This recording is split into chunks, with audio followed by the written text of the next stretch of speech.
Please rise for the Pledge of Allegiance. I pledge allegiance to the flag Flag of the United States of America, for which it and to the republic to the republic stands for which it stands, one nation, one nation, indivisible, with liberty and justice for all. Oops. Okay. Please remain standing for the statement of values. Thank you. Thank you, Chair Becker. As we gather, we humbly seek blessings upon this meeting. May we act with strength, courage, and will to perform our obligations and duties to our people with justice to all.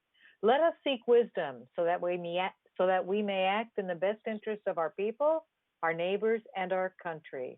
All this we ask so we may serve our community with fairness and respect, putting their needs before all. Thank you, Commissioner Biagini. You may all be seated.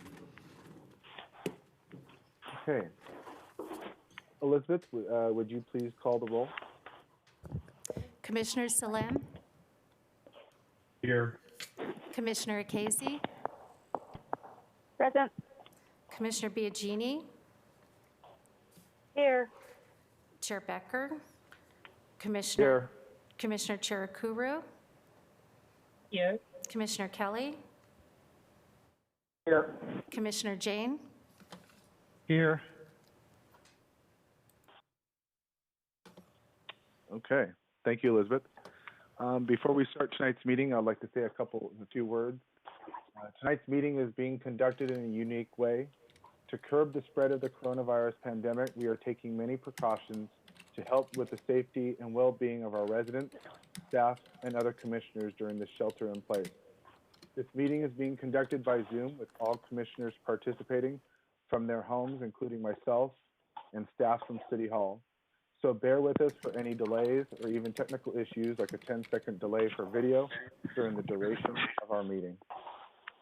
First, before we proceed, I'd like to take that few moments to talk about the current epidemic and current lockdown that I know many of us are feeling uneasy. I first would love to give gratitude and special thanks to our stellar city staff who are here during this pandemic. Many of you are dedicating your time to the community to assure functions are as normal as can be. I would like to thank the planning staff for coordinating this meeting for us commissioners and the public, especially Elizabeth. You are a rock star getting all this together. I would like to thank Mayor Gilmore and the council members O'Neill and Watanabe for handing out meals to our seniors and our children to assure full tummies. I'd like to thank our Vice Mayor Hardy and Councilmember Chahal for keeping me updated consistently and listening to mine and other residents' concerns. I'd love to thank our City Council as a whole for the passing rent moratorium and a small business relief assistance. Lots of credit goes to also our Silicon Valley Power for keeping the lights on for our residents. We are ever so grateful. This is a huge undertaking by our city, and our staff is right there in the front lines, and we greatly appreciate it. I'd like to also thank Santa Clara County Health Officer, Dr. Sarah Cody, who has been looking out for all of us in our health and well-being. Our first responders, our police and fire department for keeping the peace. And I'd love to thank Javier Batia for the Santa Clara Community Coalition for your community pantry efforts that has been seeing stellar progress of helping those in need. I'd like to also thank the communications department tonight, especially our camera crews for being here and being able to broadcast these meetings for our residents and our public. All these efforts will not be forgotten or go unnoticed. In the last 3 weeks, the world has seen how our healthcare workers, truck drivers, grocery store clerks, restaurant employees, pharmacists, carpenters, and field workers have been more significant than any celebrity or politician. They are being there at the front lines, risking their lives. When this is all over, let's remember that it just wasn't billionaires, it just wasn't CEOs who saved us. It was those who really serve us our everyday needs to survive. I stand up for every single one of you and am grateful for your courage. I ask our residents to go out and support your local businesses that are going through very hard times. I highly encourage you to try and get out and do takeout from our fabulous restaurants around our city. They definitely need our help. I know there's a lot of uncertainty during these times, and many of you are scared, and I will admit I am scared too. But we must be brave and strong. We will defeat this. We need to be calm, collective, pray, meditate, and please stay home to flatten this curve. This is not a Democrat or Republican issue. This is an American issue, a global issue, and above all, a human issue. And no matter where you fall politically or what your faith is, we need to stick together. This is a time where many political differences are taking a backseat to the tragic conditions of our nation, community, and the world that we are all facing. I applaud those from refraining from the political vendettas. I pray for all of you. We are Santa Clarans and above all Americans, and we will get through this together one day at a time. We need to love one another and be there for one another, especially our seniors and our children. I feel we have learned a lot from this, and it will be the compass for our future. Before we begin, let's take a moment of silence for those who have lost the battle to this pandemic, because you will ever be in our memories, and my heart goes out to all the families who have lost a loved one in this pandemic.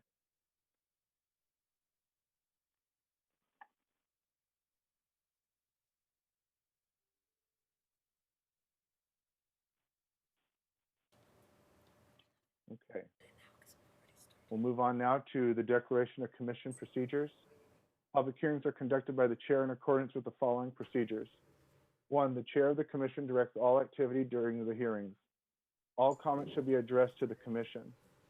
2, any item on this agenda may be continued to any subsequent hearing. 3, applicants will be allotted up to 10 minutes to present and justify proposals. Following staff presentation of the item, other speakers will be given up to 2 minutes. The applicant is allotted up to 5 minutes for rebuttal of comments. And remember, we do have a delay, so we have to give them a few seconds. 4, no additional comments will be accepted upon the close of the public hearing, although the commission reserves the right to direct questions to any speaker on any matter. 5, special procedures and time limits may be applied to any items as prescribed by the chair. And 6, appeal of commission actions must be filed in writing within 7 calendar days of tonight's meeting. Copies of the current agenda and staff reports for each of the items on the agenda are available from the Planning Division office on Friday afternoon preceding the meeting and available online. A copy of the agenda packet is also located on the table near the entrance of the council chambers. Continuances and exceptions. This is the part of the meeting that allows for applicants, members of the public, or interested parties to request an item to 1, be continued without hearing, 2, withdrawn or taken out of order, 3, or withdrawn or taken out of order. Are there any requests from the applicant, the public, or the commission for a continuance or exception for any of the items on tonight's agenda? Let me check if we have any. Is there anyone from the public, Elizabeth? No, there isn't. Okay. So we will move on. We do not have any consent calendar items, so we will be moving on to our, I believe, first, before we move on to that, I believe Commissioner Ikezi had a question for our city attorney. Would you like to ask that question, city attorney? Commissioner Ikezi? Thank you, Chair. My question is, I've heard, and I don't know, that when we participate in a public meeting, that the locations we're calling from, well, I'm calling from my own home right now, but is considered a publicly accessible area. So I wanted to understand the rules. And, you know, I mean, if that is the case, we're supposed to be socially distancing from one another. So if you could quickly go over that. Sure, that's an excellent question, and I'll give you the general rule, and then I'll give you the COVID exception. So the Brown Act requires that members of a legislative body, including a planning commission, meet together, but there's an exception for teleconferencing. Less than a majority of the members may teleconference into a meeting, provided that the notice of the meeting, the agenda, specifies where the members will be teleconferencing from and allows members of the public to attend those remote locations. So if one of you wanted to teleconference in from your home, you would have to allow members of the public to join you in your house. You'd also have to post a notice on your front door informing people of this, and your address would be on the agenda. That's the general rule. but as you know, we are in an emergency situation. And on March 17th, 2020, the governor issued Executive Order N-2920, which suspended many of these provisions. It says, and I'll just read you the language, notwithstanding any other provision of state law, all requirements in the Brown Act, expressly or impliedly, requiring the physical presence of members, the clerk, or other personnel of the body, or of the public, as a condition of participating in a quorum for a public meeting, are hereby waived. And there are several other things the order waives, including the requirement that you list the locations from which you'll be teleconferencing, the requirement that a quorum still appear in the council chambers, and the requirement that members of the public be given the right to physically address the commission. Members of the public are still afforded the right to provide public comment, but they may do so electronically. And so we have provided members of the public with the opportunity to provide comments via the city's webpage, and all comments that were submitted prior to a certain time were printed and sent to the commission. And then members of the public who want to give electronic comments during this meeting may also access the meeting through the city's webpage. So that's basically the situation. We did inform the public through the agenda and also the public hearing notices for this meeting that this would be the arrangement tonight. Thank you, Council. Chair Becker, may I make a comment? Yes, go ahead, Elizabeth. The e-comment is not working right now due to technical complications, so public comment can be made by sending an email to planning@santaclaraca.gov, and that mailbox will be monitored. As well as can you repeat that email address one more time? planning@santaclaraca.gov. Great, thank you, Elizabeth. Are there any more questions for our city attorney about that same topic? Okay, seeing none, we will now move on to public presentations. Elizabeth, are there any members of the public that would like to briefly address the commission on any item not on the agenda? No, Chair Becker, there are no public presentations. Thank you, Elizabeth. Okay, we will now be moving on to the public hearing part of our meeting. Our first item we will be hearing is item 2, the public hearing action on a rezone of the property located at 2200 Lawson Lane, to allow the construction of additional 241,000 square feet. Would staff like to start with the presentation? Chair Becker, it looks like there are 2 commissioners who have their hands raised. Oh, my apologies. Commissioner Jain? Yeah, Chair Becker, I want to disclose that I met with Michael Yu of Sobrato on March 6th, and we discussed the increased size of the building, TDM plans, electric outlets for bikes, parking ratios, and traffic flows. So I just wanted to disclose that we met. Thank you, Commissioner Jain. And now Commissioner Cherukuru. No, I just wanted to confirm with staff some questions later when the presentation is done. So I'll lower my hand right now. Okay, thank you, Commissioner Cherukuru. Vice Chair Saleme. Yes, I just need to disclose that I also had a virtual meeting, the applicants on April 1st at 2 o'clock, and they reviewed what their changes would be, and that's all I needed to say, I guess. Thank you, Vice Chair Saleme. Commissioner Ikezi.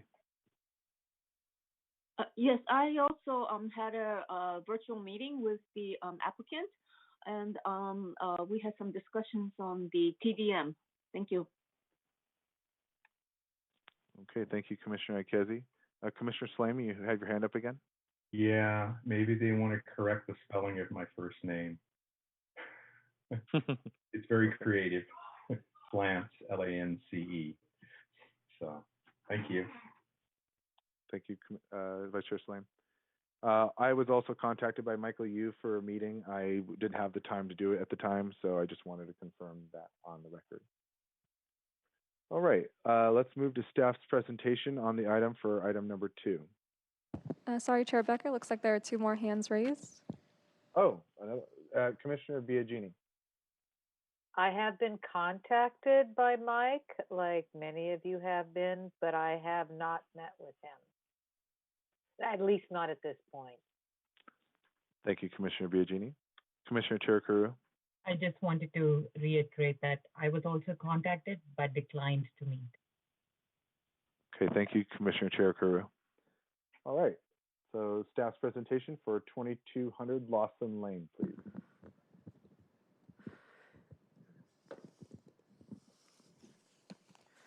Good evening, Commissioners. The Sudhanshu organization is requesting to amend the PD zoning approval for the Lawson Lane corporate campus to intensify office development on the west campus. A rezone from PD to PD is required to allow the expansion in conjunction with CEQA clearance. The site is adjacent to 2 major transportation corridors and is located adjacent to low-rise and office commercial uses. This, as you can see in the aerial, there is an east campus and west campus. The project site is the west campus. Development was initiated on the site in 2008 with phase 1 development of the east campus with construction of 306,900 square feet of office, 8,000 square feet of amenity space, and 1,023 parking spaces. It was halted for a time during the recession and then picked up again and was completed in 2013 and is occupied by ServiceNow. Phase 2, which is our project site, was initiated under construction in 2019. It's currently under construction with 244,655 square feet of office, 17,961 square feet of amenity space, and 979 parking spaces in a parking structure. The proposal is to construct 241,000 square feet of office space in a 5-story building, a 670 square foot expansion of the common building that's currently under construction, and expand the 6-level parking structure, also currently under construction, in order to provide a total of 486,074 square feet of office, 18,631 square feet of amenity building space, and a total of 1,445 parking spaces on the West Campus. The matrix provided below shows the totals and the FARs of the existing conditions, and then with the proposed conditions and the combined total.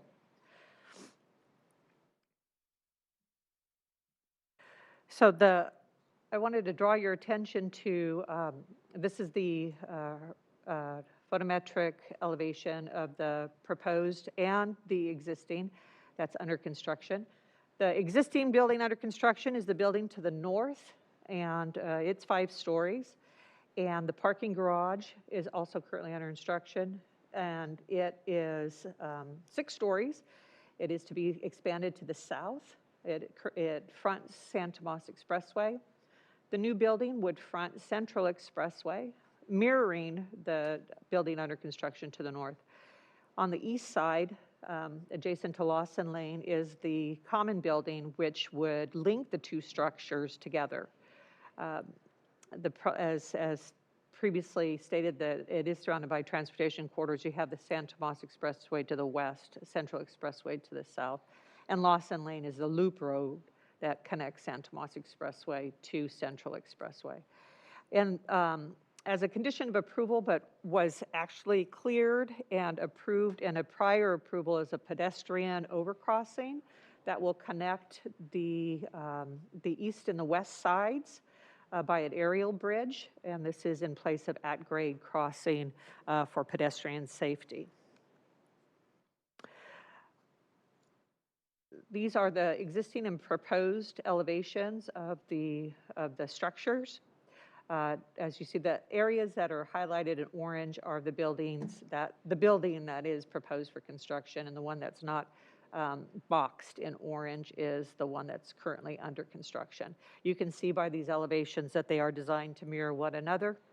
And the white building, if you look on the top left and you see a little white square on that north elevation, that's actually a cut section of the common building that would link the two structures, the north and the south office buildings together. The project does include screen walls into the design on the roof to conceal rooftop mounted equipment, and also screen walls in the parking garage. These are art walls. They were taken to the Architectural Committee in November of 2018 after a series of a few design charrettes, and this was the final design that was approved by the Architectural Committee. It does include night lighting, so it'll change hues, but it is an architectural design feature that also serves a function as screening of parking.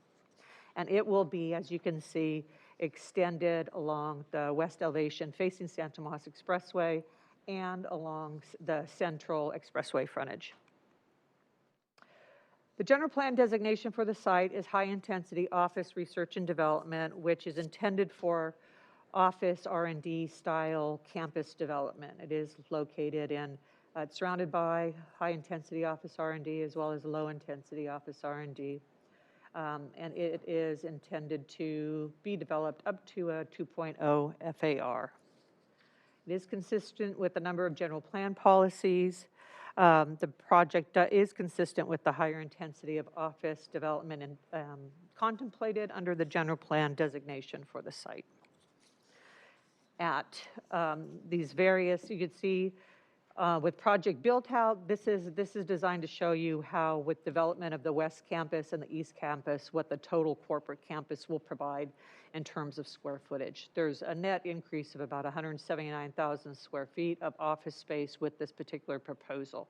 So that gets the FAR to a 1.11 for the corporate campus, but 1.48 on the project site itself. So these are the totals: 792,974 square feet of office divided between the east and the west campus, 26,631 square feet of common space, which is unassigned, flexible space to be determined its use by the tenant. It could be cafeteria, gym, common meeting conference space. It will be occupied by ServiceNow. They're going to be taking over the building under construction, and we'll finish out the West Campus with occupation of the building to be constructed. So the parking ratios are staying fairly consistent, 3.3 to 1,000 on the East Campus, 3.0 to 1,000 on the West Campus, with an overall of 3.1 to 1,000 over the corporate campus, shared among the uses. So an addendum was prepared to the certified 2008 final EIR and adopted 2013 MND for the Lawson Lane office campus.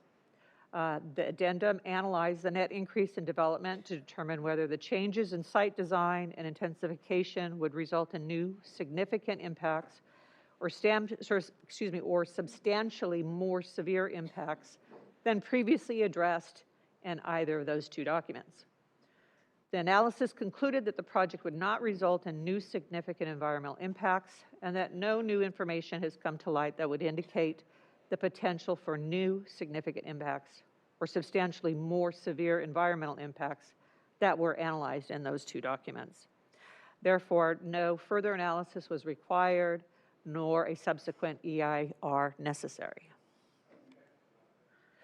So the considerations for approval of the project is that it is located in the industrial office sector contemplated for this office intensity along transportation corridors and in proximity to housing and services.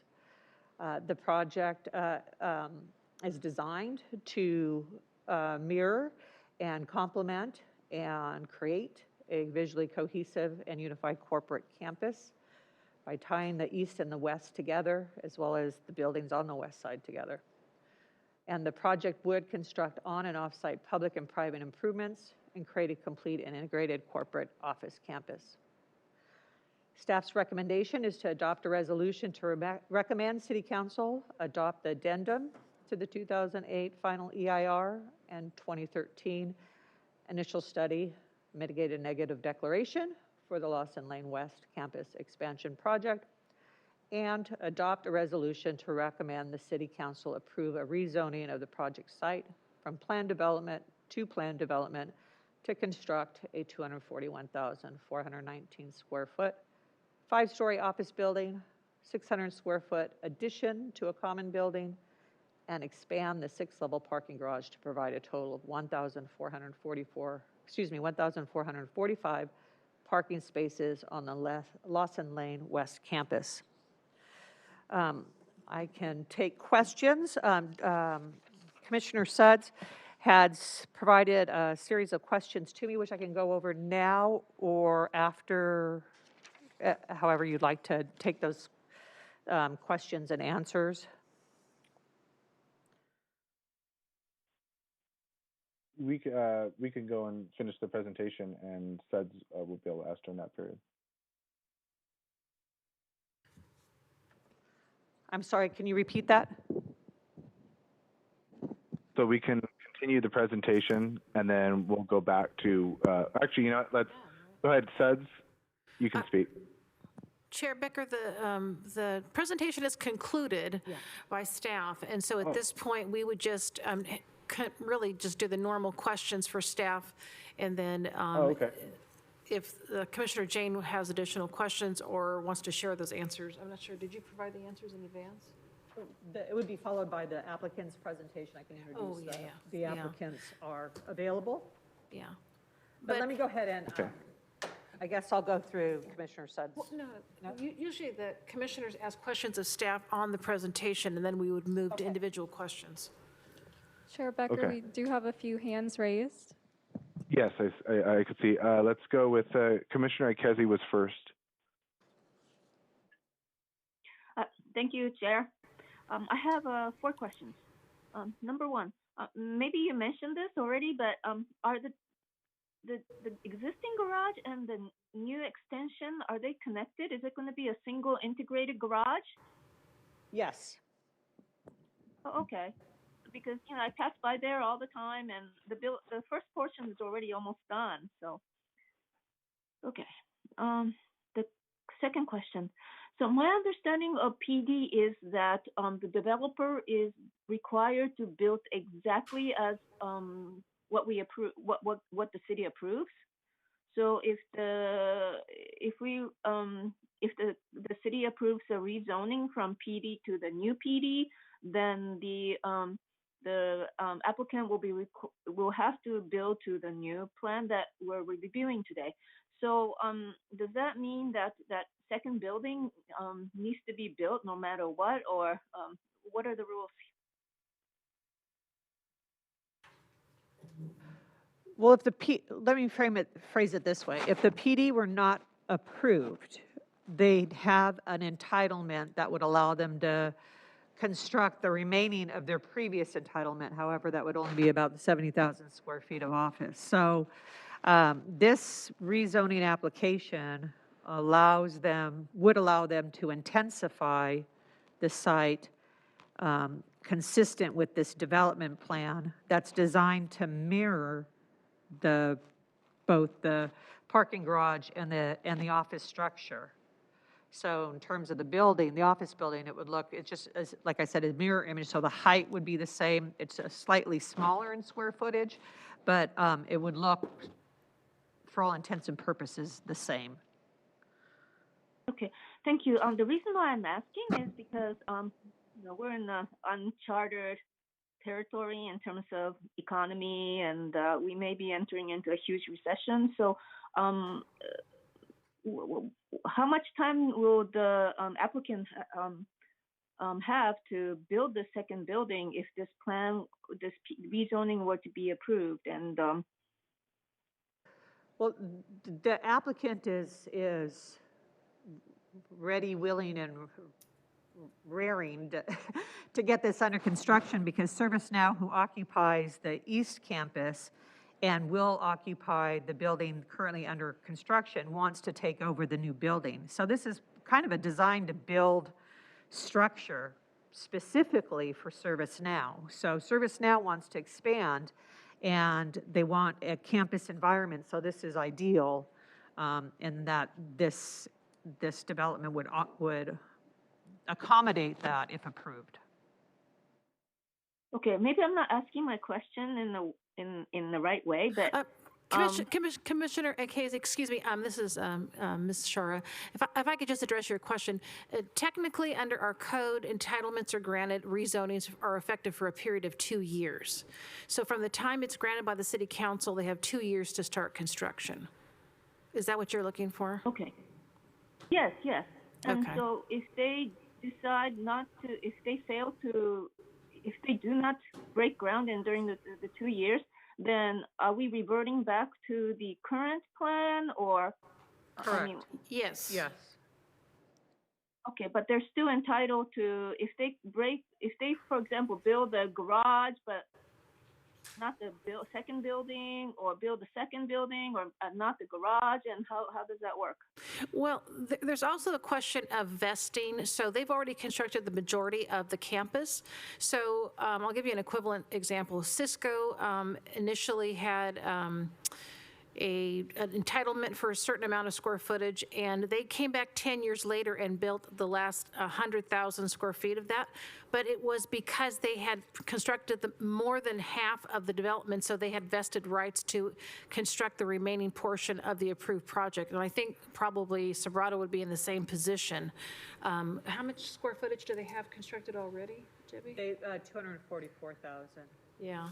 So essentially, I have to ask our attorney, but potentially they would have an extended period of time. The other thing is that there's an extension period that they can grant for the PD before it expires to add another 2 years, if that's an option for them as well. So, but usually we look at the 2 years. And just to mention, during the prior recession in 2008, there was some action taken at that time by the governor to extend tentative maps and various entitlements for a 2-year period in order to, so various applicants in development phases would not need to go back through the entitlement process again.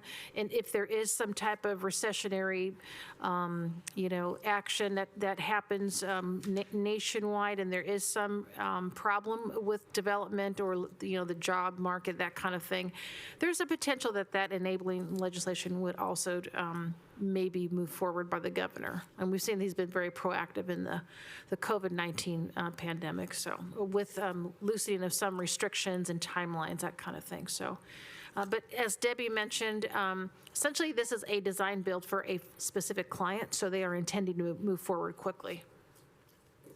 That's what I heard too, but I just wanted to understand the rules. Thank you. You answered my question pretty fully. And so what I'm hearing is that since they are almost done with the the current the phase 2, the current PD, it's almost done, and that's like more than half of the build out. So they have the right to complete this project. Yes. Even though it may take a long, whether or not it takes a long time for them to break ground. Correct. Okay, understood. Thank you. All right. Third question. So EIR. No impact to the EIR. No new significant environmental impacts is what the presentation says. And so I went back and looked at the EIR and the specifically about the traffic and the level of service resulting, or after this project, the existing PD with existing PD is LOS of F in much of the intersections around this project. And so my interpretation is that the traffic level is going to be really, really bad. F, you can't get any worse. So adding the second building will not make it worse. You can't get worse than F. So therefore, there is no new significant environmental impact. Is that a correct interpretation of how you decided that there is no EIR is required, no new EIR is required? We do have our traffic engineer, our traffic consultant and our CEQA consultant available to answer those questions. But they're, just on a very broad level or higher level, is that there are no new traffic impacts or more significant traffic impacts that were previously analyzed. But again, the environmental consultant and the transportation consultant can speak to the numbers and how that analysis is conducted and how that becomes concluded. And if I could just add a word about the threshold of significance. Commissioner Ikezi, you mentioned that many intersections are at LOS of F. That doesn't mean that that's the end of those intersections. Even when there's an LOS of F, we look at whether or not the project would cause an additional delay of 4 or more seconds, or an increase in critical volume over capacity of 0.01 or more. And the traffic consultant can explain that in more detail if you want. But starting at LOSF doesn't end the inquiry. We still look at, would the LOSF go to basically F minus? Oh, there are different levels of F? I'm being a bit facetious. We don't actually call it F minus, but even if it's F, we still do the analysis, or at least we are until July when we switch everything to BMT. Right. Okay. Yes, please continue. Thanks. So maybe the traffic consultant could answer the specifics if you had more specific questions. Oh, I thought I thought the transportation analyst was going to say something. Gary Black is online with us. So Gary, if you wanted to respond to that question. I'm talking now. Can you hear me? Yes, but you're echoing. Probably because I have my phone on as well. You need to mute one of your mics. Okay. How's that working? There's still an echo. Is that better? Yeah, a little bit better, yeah. We could pretend you're in Levi Stadium.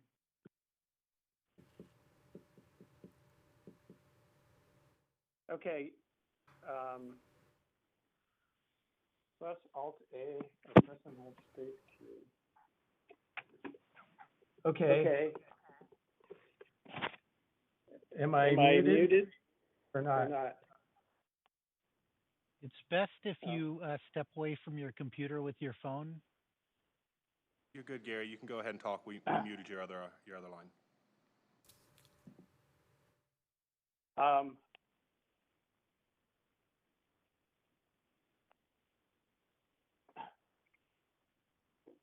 Go ahead.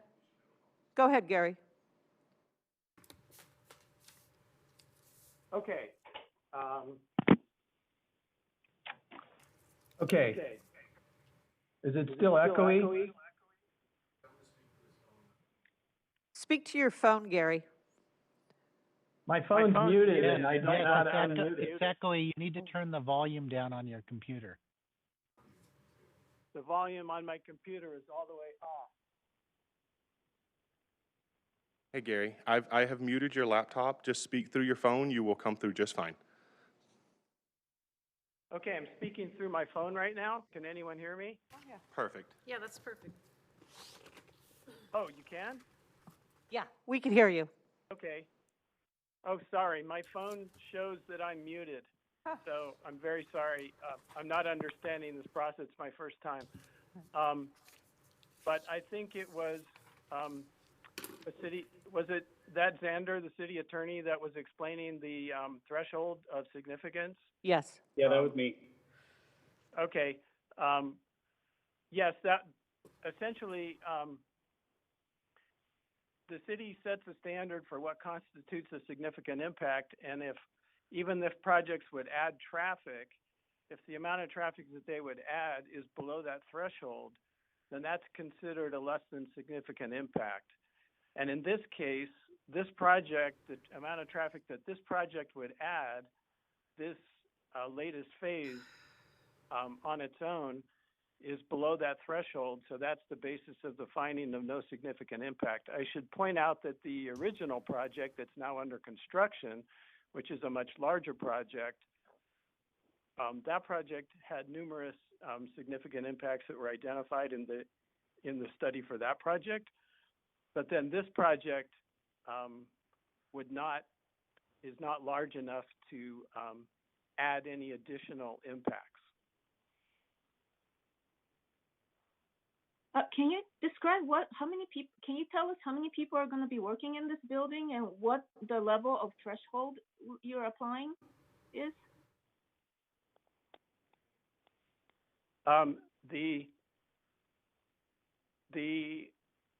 We base our traffic estimates on the building size and not the number of employees that would be in the building. And as I think Xander said, the threshold is an increase of 4 seconds to delay at a signalized intersection, and also a 1% increase in volume. It's those two thresholds combined. It's probably easiest to think of it in terms of the 1% increase in volume. So this project is not enough to increase the volume at any intersections by more than 1%. Okay, I understand that better. Thank you very much. Thank you. Okay, my last question is, so this is the phase 2 of this Sobrado project. It's a big project, and the phase 1 was constructed many years ago. Did we have a TDM in the first phase? And can the staff tell us where things are in terms of TDM? No, we don't. The phase 1 was entitled in 2008. We didn't have the requirements for TDMs at that time. So the TDM condition was applied to building 1 on the west campus. So the building under construction has a TDM requirement. This particular building would also have a TDM requirement. And okay. That's 20% reduction in VMT with 10% to be undertaken by TDM measures. That's the requirement for the TDM for both buildings. So we would follow the protocol of a year after the building was occupied, we would look to obtain the first reports of their performance. Okay, all right. Okay, those are my questions for now. Thank you very much. Thank you, Commissioner Ikezi. I have a question. Commissioner Jain, did you still have questions? Because I saw your hand went down. Well, I had sent some questions about some conditions, but I think we can cover that after the applicant's presentation. All right, so let's go to Commissioner Cherukuru. Thank you for waiting. Thank you, Chair. I have questions for staff. So one, I think in future it would be helpful along with the agenda packet to actually include the original EIR or the MMRP, so it's easy for us to reference and check. But that said, I do want to clarify there's a bunch of numbers. The actual square footage of original project in June 2008 was 524,000. That included the amenity building, 8,000 square feet, correct? I didn't follow that question. She said there was 500, it's just verifying the square footage. She said 528,000 was the original? What the square footage of? In June 2008. The one that was approved in 2008. I'm sorry? The one that was approved in 2008. Was 500 and, excuse me. I think that's what she said. 24,000. It was 306,900 plus it was, 209,100. So the total for the 2008 entitlement was 516,000 square feet. Plus 8,000 of amenity building. So I'm sorry. That's 524,000 square feet. That's all of the square My footage. point is, yeah, understood. Somewhere around 525. So of which we have built in the east 263 and 860 square feet. Am I correct, or is that separate? East is 300. There was numbers that were floating that I couldn't quite grasp, so I'm trying to get clarification. What was of the square footage in the east? I didn't understand. I couldn't. You're a little bit muffled, so maybe you're too close to your microphone. Could you ask that question again, please? Sorry about that. Am I better now? Yeah. What was the total square footage built at the east in 2013? At the east? Oh, okay. 306,900, excuse me, 306,900 square feet. Because phase 2 had not started yet. Phase 2 on the West Campus wasn't initiated until 2018, so only 306,900 square feet up until 2018. Okay, and for now, under construction, there is 244,655 plus the Commons building already under construction in phase 2, and you're choosing to add 200 and some change. So the total in phase 2 is 486,000 and change, and then 18,631. My point is, from the 2008 building, we have increased to close to 811,605 square feet, correct? No, the total of the 2008 approval with the 2018 under construction and what's proposed sums up to 792,974, which is 179,174 square feet above the original entitlement. So my point is, from the EIR, the total programmatic, or at the time project description, was 524,000 square feet. But today, despite all the addendums that we have, the total square footage of the project is 811,605 square feet, barring all the addendums and IS that happen. I'm just going off of the EIR. The final EIR looked at the traffic, most of all of the impacts for 524,000. But today we are doing the third amendment to a final EIR that is now for a scope of 811,605. So I'll leave that as a comment. We'll come back to it. I do want to ask, what was the actual plan in 2008 for aesthetics? We had how many stories? And I know they said 3 buildings, but I couldn't understand how many stories it was there in 2008 proposal. 5-story buildings. Okay. And Commissioner Cherukuru, the environmental consultant can also discuss this, but there were 2 addendums to the EIR in addition to the one you have right now. So those expansions were covered under addendums to the EIR. There wasn't just nothing and then all of a sudden the one you see this evening. I completely understand. Okay. That's where I'm going with this bit, my concern. An addendum, as described under CEQA, is for minor technical information or addition. That's an addendum definition. We have used an addendum with an IS, but we've done it 3 times. This, in my mind, is piecemealing a project at a different level where you're adding scope under the umbrella of an addendum, which to me raises a huge red flag.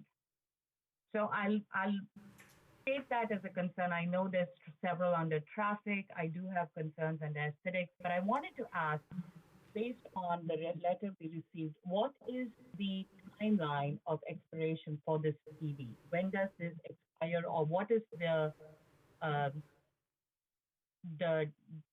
urgency that's currently being considered? Yeah, I think that that's really not the correct understanding about the process. First of all, when there are expansions, the addendum, if there's no new impacts, can be applied to expansions. And the environmental consultant can speak to this, but this is exactly what's the prescribed process under CEQA. You do not have to keep preparing an EIR for an entire project and revisit the whole thing. So Julie can speak to this and explain. Julie Wright with David Powers. I'll let her explain. And she's available to speak. She's unmuted. Julie, are you out there? And I have a question, since Hexagon brought it up, that the prior phase one had significant traffic impacts, and to Xander's point earlier, we've added impacts to significant unavoidable levels, and we've continued to use that, saying it's significant unavoidable.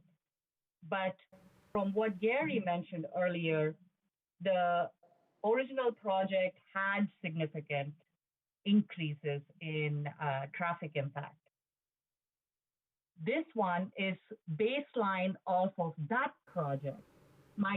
I'm just voicing my concern here that we are, irrespective of how it appears using the addendum, we will be subject to some scrutiny on this if this is our, I don't see that we have a strong footing to say, we had a significant unavoidable impact in 2008. We did an IS. We found the significant unavoidable impact to still be there. In 2018, we did another expansion, and we still found the significant unavoidable impact. That's why we didn't add any further mitigations to this project. Cherukuru, this is Rena, planning manager. If we could just let perhaps the environmental consultant, I think we're trying to deal with her technology. So if Julie Wright, if you can unmute yourself on your own device, that might be a challenge for why you can't communicate right now.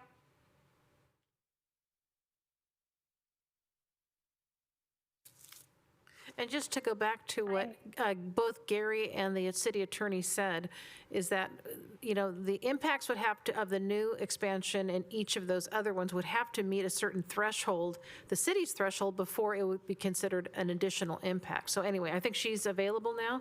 Julie, do you want to explain further? Yes. I think I've got everyone can hear me? Yes, we can hear you. Okay, thank you. Okay. Sorry, I'm just getting used to all this. Okay, so the question regarding the addendum. So under CEQA, when we have an EIR or an EDDEC that has been certified and approved and adopted, we can prepare a supplement or an addendum to a project, to a previously certified EIR, if there are changes, addition that are necessary, but none of them result in new impacts greater than what we previously assumed. So I just want to clarify that in this case, that's where we fall, is that, none of the impacts are greater or more severe than the previous document. Lisa, this is Priya. I do CEQA too, and I've worked with David J. Powers. So under the caveat of thresholds or triggers, what did you consider to be minor technical changes in this instance? Well, all of the changes, basically how we determine these is we weigh them against all the CEQA sections, and none of the section, when we evaluated all of them, we found that none of them would result in new impacts greater than or substantially more severe than the previous project, and thus no new information was available. That's exactly right. So what you did was you used the baseline off of the 2018 project. We took into account all of them, but yes, I guess it would be the most recent one. My question though is why did you not take 2008 project as a reference? Because all of it was only addendum. There was no point where you actually revisited with new mitigations, and I'm going off of the triggers for using it under the D. Mitigation measures are alternatives that are considerably different from those analyzed in the previous EIR. Because today we have CDM, today we have, of course, probably effective June would be VMT. We would have a different threshold for GHG from the 2008 project. Not just that, since 2008, our projects that City of Santa Clara, very close to this, we added NVIDIA, which was about 2 million square feet in December 2008. We added, of course, across the city, we added several other significant projects, Santa Clara, Gateway Crossing, Lawrence Station. So my concern is that we did not evaluate it against the full EIR, and we've been riding the addendum wave when the addendum should technically have been for a minor technical change. And I don't think adding 274,000 square feet from the original square footage, which is 524,000, qualifies for that, because the previous base, I mean, I can understand one addendum, which I think is what you did in 2018, but now we're writing a second addendum off of the first addendum.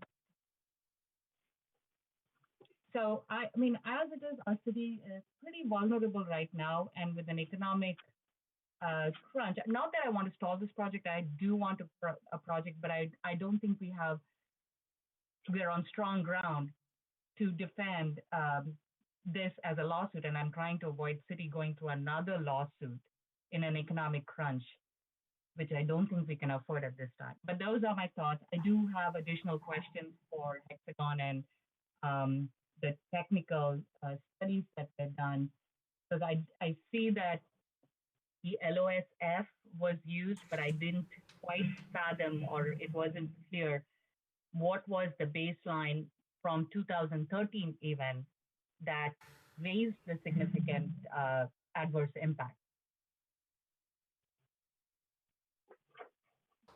So if Hexagon can clarify, Gary mentioned injustice, and I read that in the report as well, that the 2018 had far more impact on the traffic just from the baseline, which was the 2013 ISMND or MD. My point is, we at the very minimum should have at least tried to do an MND with additional mitigations, which would have included our city's policy for TDM as a mitigation measure that may have, to some extent, reduced. Now, I don't think you can do significant unavoidable impact as the final conclusion, but at least at a very minimum, you have an MND. Those are my comments. So if anybody wants to respond, I'll stay. Hi, this is Alexander Abbe, the Assistant City Attorney. Let me just jump in just with a few words. I mean, I hear your concerns because it has been a rather long road for this project, 12 years of different entitlements.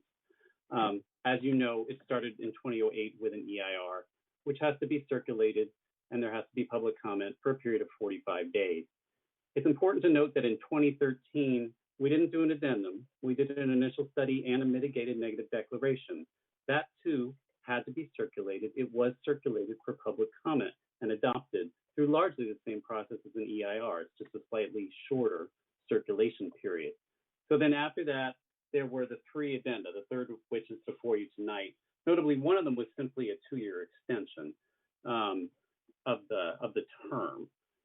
So I'll just tell you the legal threshold for when you actually have to do an EIR or an MND. And what the regulation says is that once you've certified an EIR or adopted a negative declaration, you are prohibited from preparing a subsequent EIR or an ND unless there's substantial changes in the project that would result in new significant environmental impacts. And I think that's what the consultant was trying to say. You know, we've done the analysis, we do this analysis typically, and concluded that there weren't any new significant impacts, and therefore we had to do the addendum. The subsection you've cited, Commissioner Cherukuru, subsection A3D of Regulation 15162 applies when you have new information of substantial importance which was not known and could not have been known with the exercise of reasonable diligence that shows that mitigation measures considerably different from those analyzed would reduce one or more significant effects. So new information that was not known and could not have been known. So in order to trigger that, even though this was adopted in 2008, we would have to know that TDM measures would have had a considerably different effect from what we did in the EIR. I'm trying to speak with a double negative, but unless we could not have known that those TDM measures would have had an effect in 2008, we would be prohibited from doing a new environmental document. The point I'm trying to make here is once you've got an EIR certified, once you've got a negative declaration adopted, the presumption in the law is that you will not disturb that document again. When there's an increase in the size of a project, it might trigger a new document or it might trigger an addendum.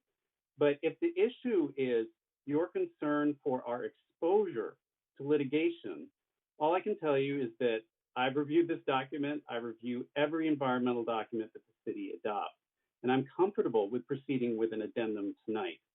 Now, I know the developer's attorney is on the line tonight as well, and when they give their presentation, she may want to have a few words about the environmental document as well. But I would suggest that perhaps we should just proceed now with the substantive issues of the project before you. And if there are additional questions on the environmental later, we can revisit this. But from my perspective, there's not a basis to stop this on the risk of litigation exposure. I'm personally comfortable with moving forward with an addendum. You're of course welcome to disagree, but I don't think we should halt the proceedings at this point. Thanks, Abe. I appreciate that. So yes, I mean we can always revisit that. My other question though is on the aesthetics.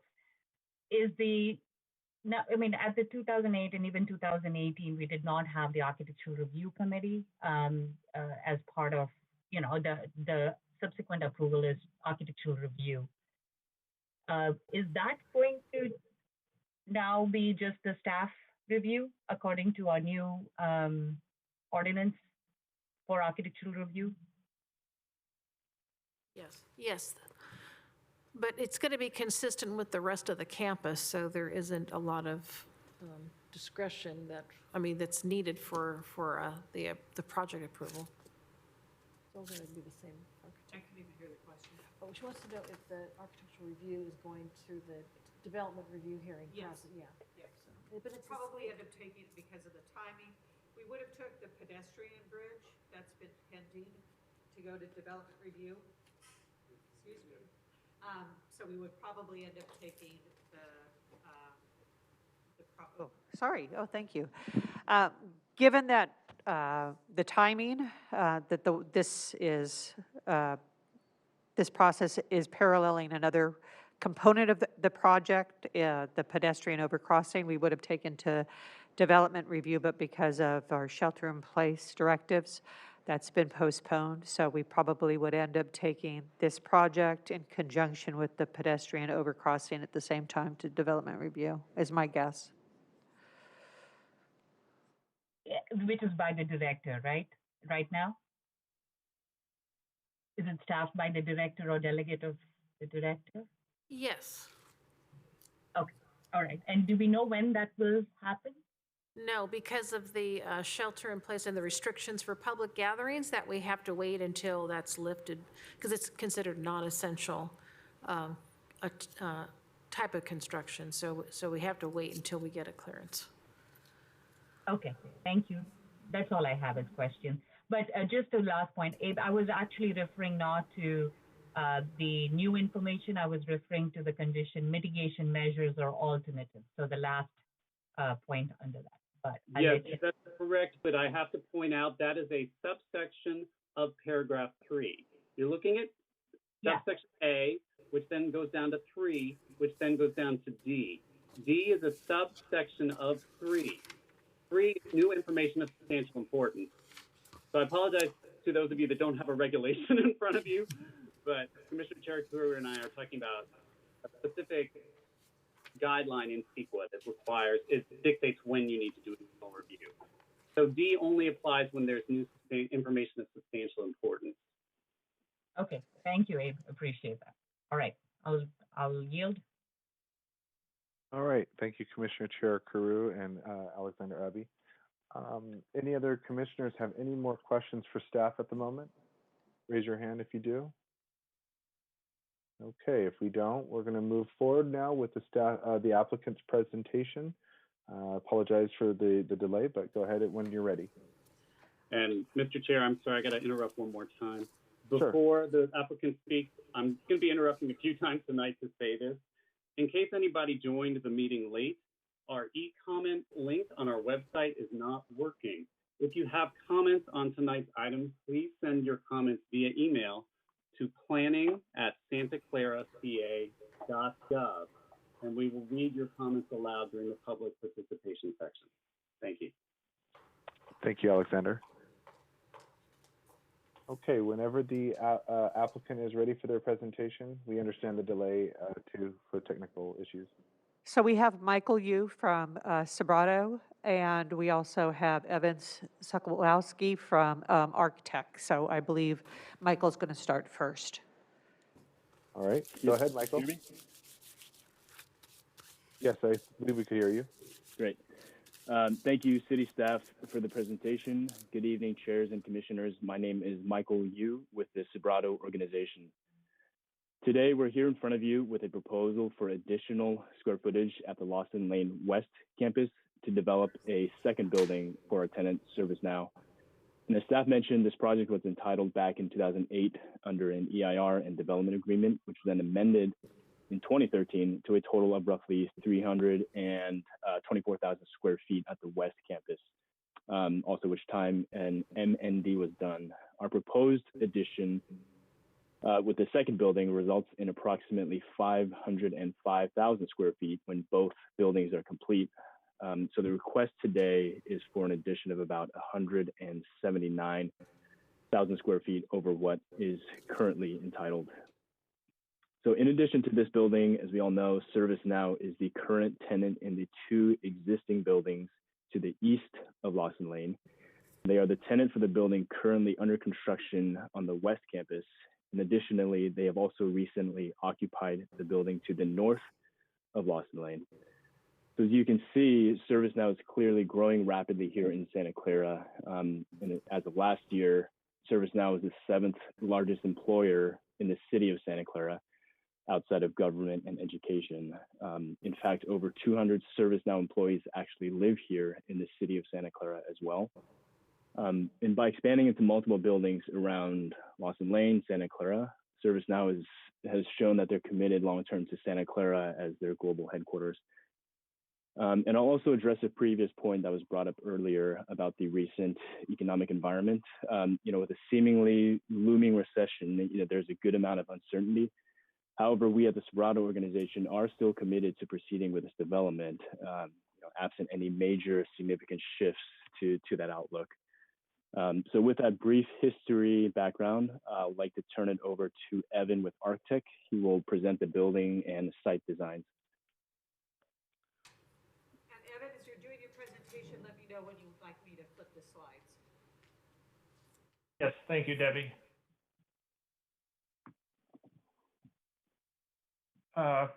Chair Becker and Commissioners, thank you for the opportunity to present. As Debbie mentioned, this expansion is to complete the campus on Lawson Lane West with a mirrored second building and an extension of the garage. The slide you're looking at now shows the new expansion as highlighted with the current buildings under construction screened out. So you can see with the expansion to the south and the extension of the garage, it becomes one contiguous campus as service now expands to cross Lawson Lane. You can go to the next slide, Debbie.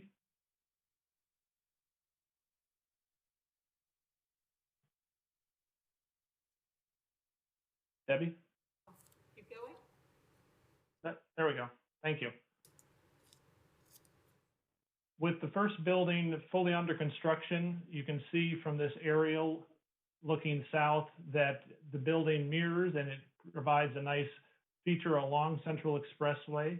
The view we're looking at now shows from looking northeast from Central Expressway, showing the garage and the buildings in the background. One of the things we want to note is we are adding photovoltaics across the entire top of the garage as a significant sustainability measure that we're enacting on the project being LEED Gold. As well as on this slide, it clearly highlights the 3D mesh screen we have along the San Tomas Expressway. As Debbie mentioned, we have a specialty lighting that will light this up, have the ability to change colors. So we're very excited about the garage. As much as most people don't think garages are very exciting, we think this will be a very nice addition along San Tomas. The architecture, you can keep going, Debbie.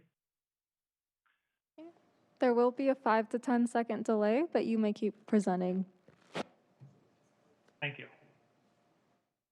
The architecture on the buildings is meant to translate what's on the East Campus to provide new and updated buildings that still provide a cohesive campus and signify the ServiceNow's campus as it expands in Santa Clara.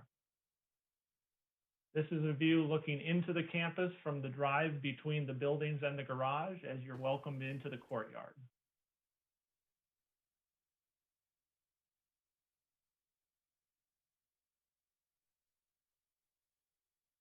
As we understand that there's significant questions more regarding the traffic and the EIR than the architecture, we wanted to make this brief, but if you have questions regarding the project proposal or the architecture, feel free at this time.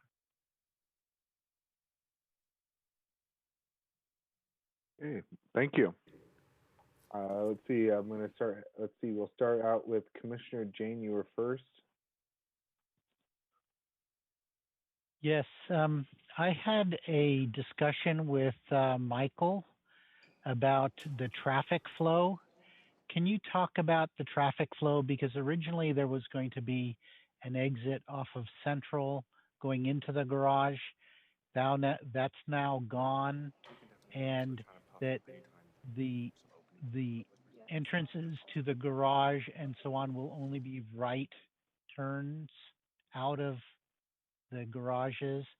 And then there is a way to get from the traffic into this complex from Scott Boulevard.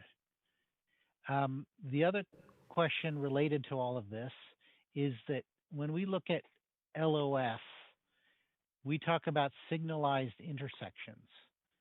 The main way to get off of Central onto San Tomas going north is on Lawson Lane.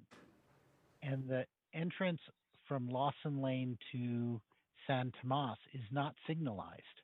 So how do you consider LOS on an unsignalized intersection, or do you? Sure, this is Michael. I can answer the first question first. So if we can put a site plan up, there are, maybe you guys are looking at them, there are two entrances to the site. I'll talk about the one closer to, on the north, closer to San Tomas first. So that one actually, if you look closely at Lawson Lane, there is a middle lane that allows left turns into the site, as well as right turns in and out. So that one is an access lane that works in both directions. And I'll direct attention over to the entrance closer to Central. That one is a right turn, right in, right out only. There will be delineators along Lawson Lane to prevent people from basically stacking on Lawson Lane to turn in. And these were requirements put in by the County of Santa Clara. So Lawson Lane is a county road, and this is how they wanted the traffic to flow. Your second question, actually, there's another point that you had made. You had discussed a potential exit from Central into this site. However, that was not, maybe I misrepresented that, but there wasn't a driveway off of Central.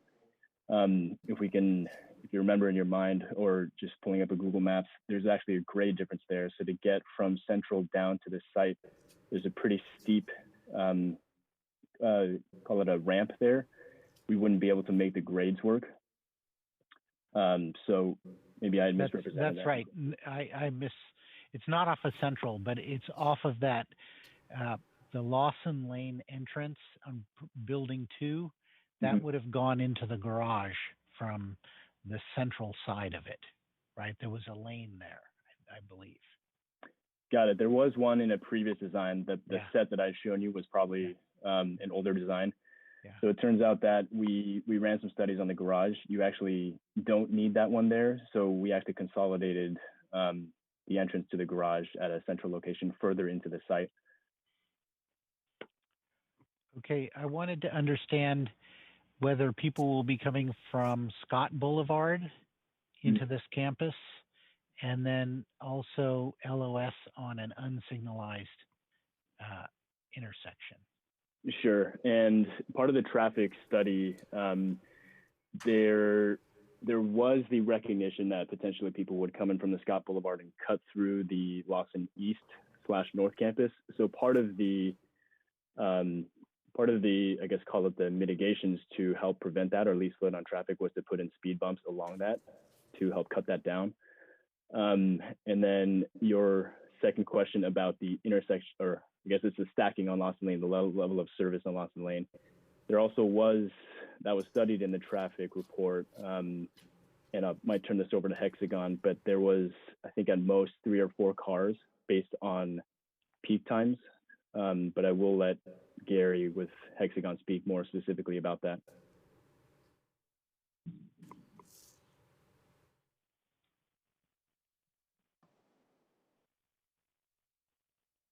Gary, you can go ahead and unmute yourself.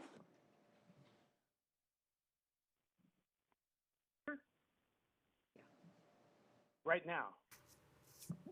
I'm unmuted? Yes. Okay, I'm unmuted. Okay, good. We did study the operation of the intersection of Lawson Lane and San Tomas Expressway. Not so much for level of service, but for queuing and delay for the cars that are making that turn.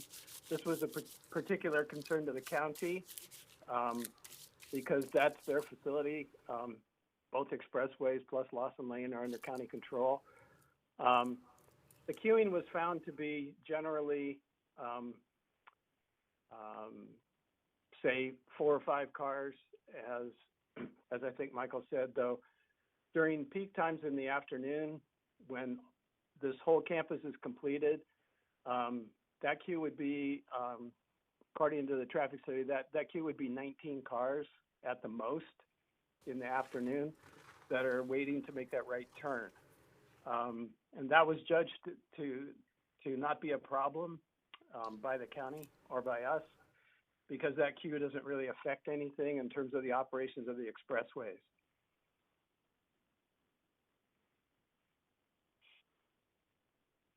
Yeah, but it's actually, in my mind, if people are waiting in a queue of 19 cars, they're going to get impatient and they may take some chances about getting onto the expressway. The predominant direction, well, that's a matter of I guess anyone can kind of envision, what they think about that and the possibility of that happening. The predominant direction on the expressway in the afternoon is southbound, and so the northbound traffic in the afternoon is not very heavy, or not as heavy, so you'd be likely maybe to take chances. There's also gaps in that traffic because of the signal. At Walsh, I think is the closest one. So we didn't identify that the wait time would be so long that drivers would take chances, as you say.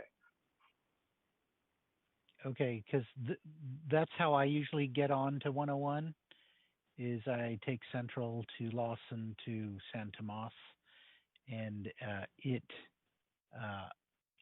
can queue up there. You can wait there for a while, but I guess you've analyzed it. Yes, we have analyzed it, and it was not identified as a problem. That was kind of a deal breaker, I guess you could say, by either city staff or particularly county staff.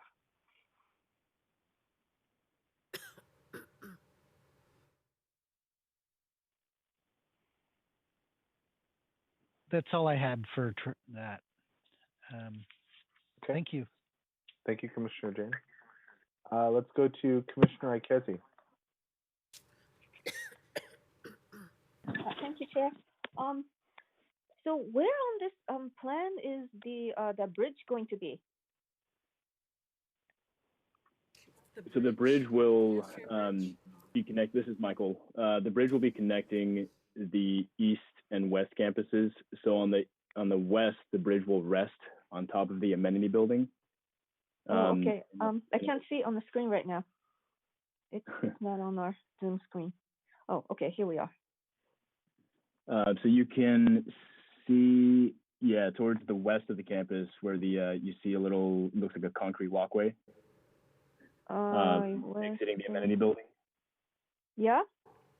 The bridge will essentially go over that. So it'll be it'll rest on top of the amenity building, which is 2 stories high. So it'll be about roughly 30 feet in the air. It will cross Lawson Lane and land in that hardscape area to the east campus. It will be behind the tenant security line. Okay, I'm looking at Google Maps. All right. Okay, I see it. Yep. Thank you. Next question. My next question is about the TDM. I received a copy from Michael of the TDM plan prepared by Hexagon for the phase 2 as it currently stands. I'm wondering if my other commissioners have the same information. No, Commissioner Ikezi, you were the only one that I sent it to, just based on your request, because it is in draft form, and they're typically finalized with when the tenant occupies, because they will be the ones that will most likely be implementing the TDM plan, so they remain in draft form until occupancy. Okay. I will reserve my question until until the date later then. But maybe can we go over can we quickly go over some of the proposed TDM measures? Sure. We can answer questions. Oh, okay. So according to the report I received from you, which was prepared by Hexagon, the TDM MEDG plans, I guess you have the proposed trip reduction is 20%, out of which 15% will come from the TDM measures that are being proposed. And some of the key things that are happening are, I'm going to the right page, proposed TDM measures. Bicycle and pedestrian facilities, which are like bicycle parking, showers, changing rooms, carpool and van pool programs, transit elements, which are pre-tax benefit for employees, employer-provided transit subsidy. The next item is emergency ride home program, where employees will be reimbursed for emergency taxi rides. Building infrastructure for flex time, online info center for Lawson Lane West, which and program marketing, administration, monitoring, and reporting. And so what I see here is that a lot of this program is soft type of program. You need bike parking, shower, etc. Those are facility dependent. You need to have specific facilities available on site, but a lot of it is program management. So that's the report that I'm getting, that I received from Sobrato, and I'd like to discuss this a little bit more when we're ready to when we deliberate on this later. Thank you.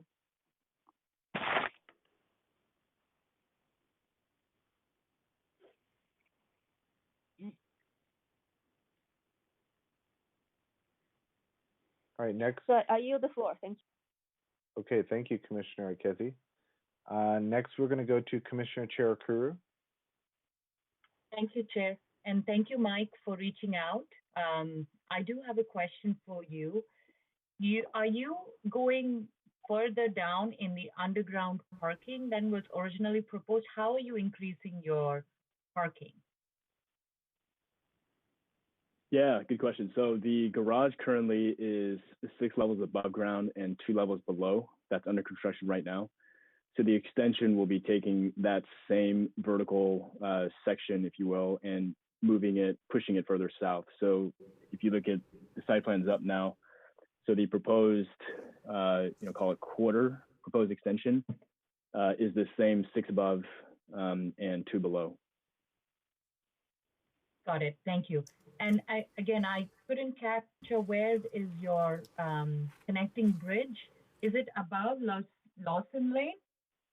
It's above Lawson Lane, yes, closer to the central intersection. I guess halfway between the north-south section of Lawson Lane. And is Lawson Lane a city-maintained street or is it a private road? It's a county of Santa Clara road. Okay. And maybe the following question is to Gary. Gary, did the county have any mitigations or require any mitigations?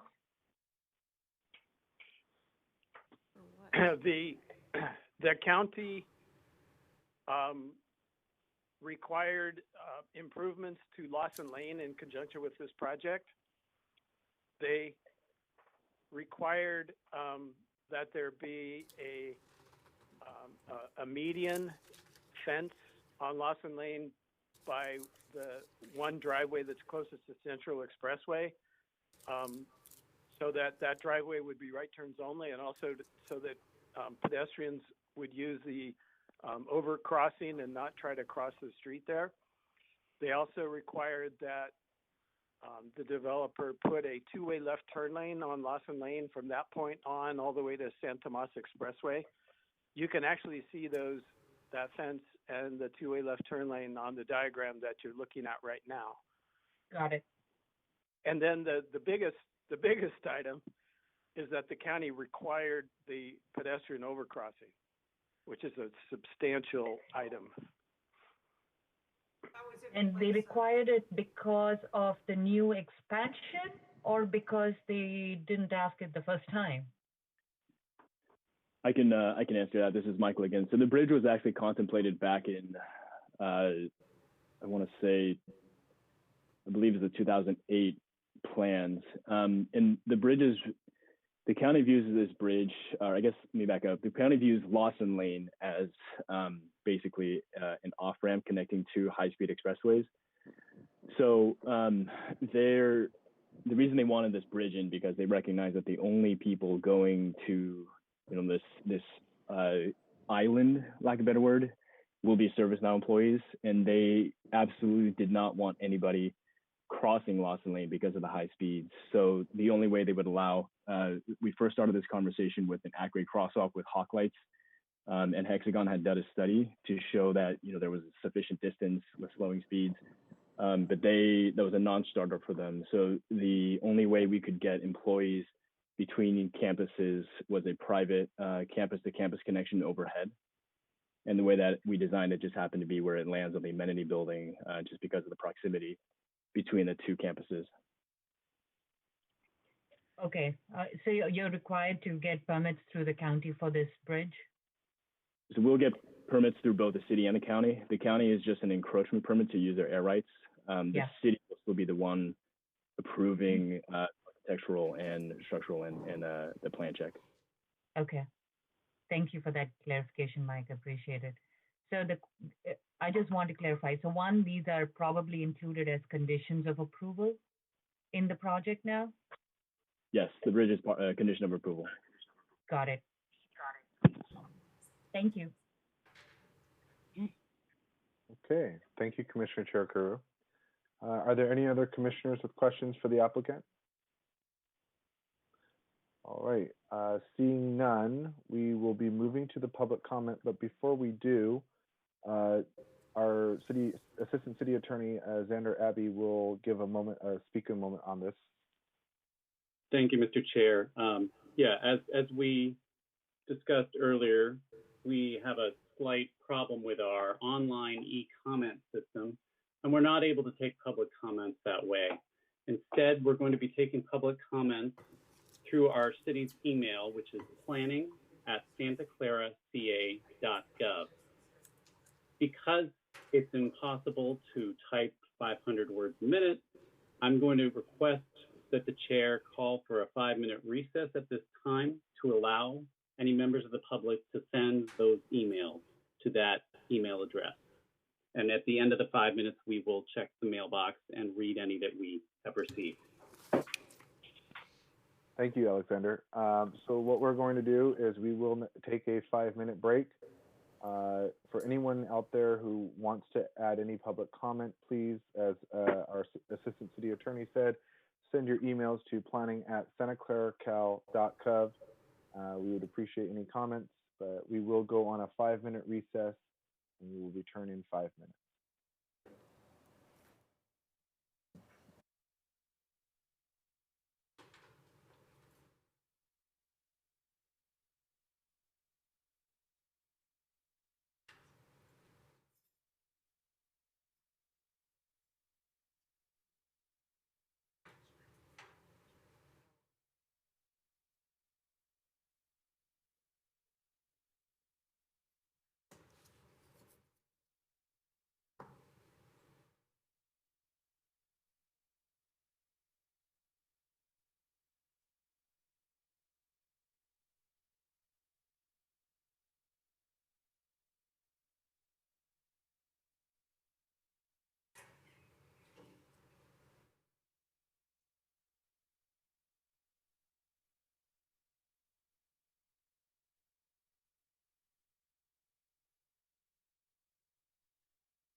Okay, it's been about 5 minutes, unless we need some more time.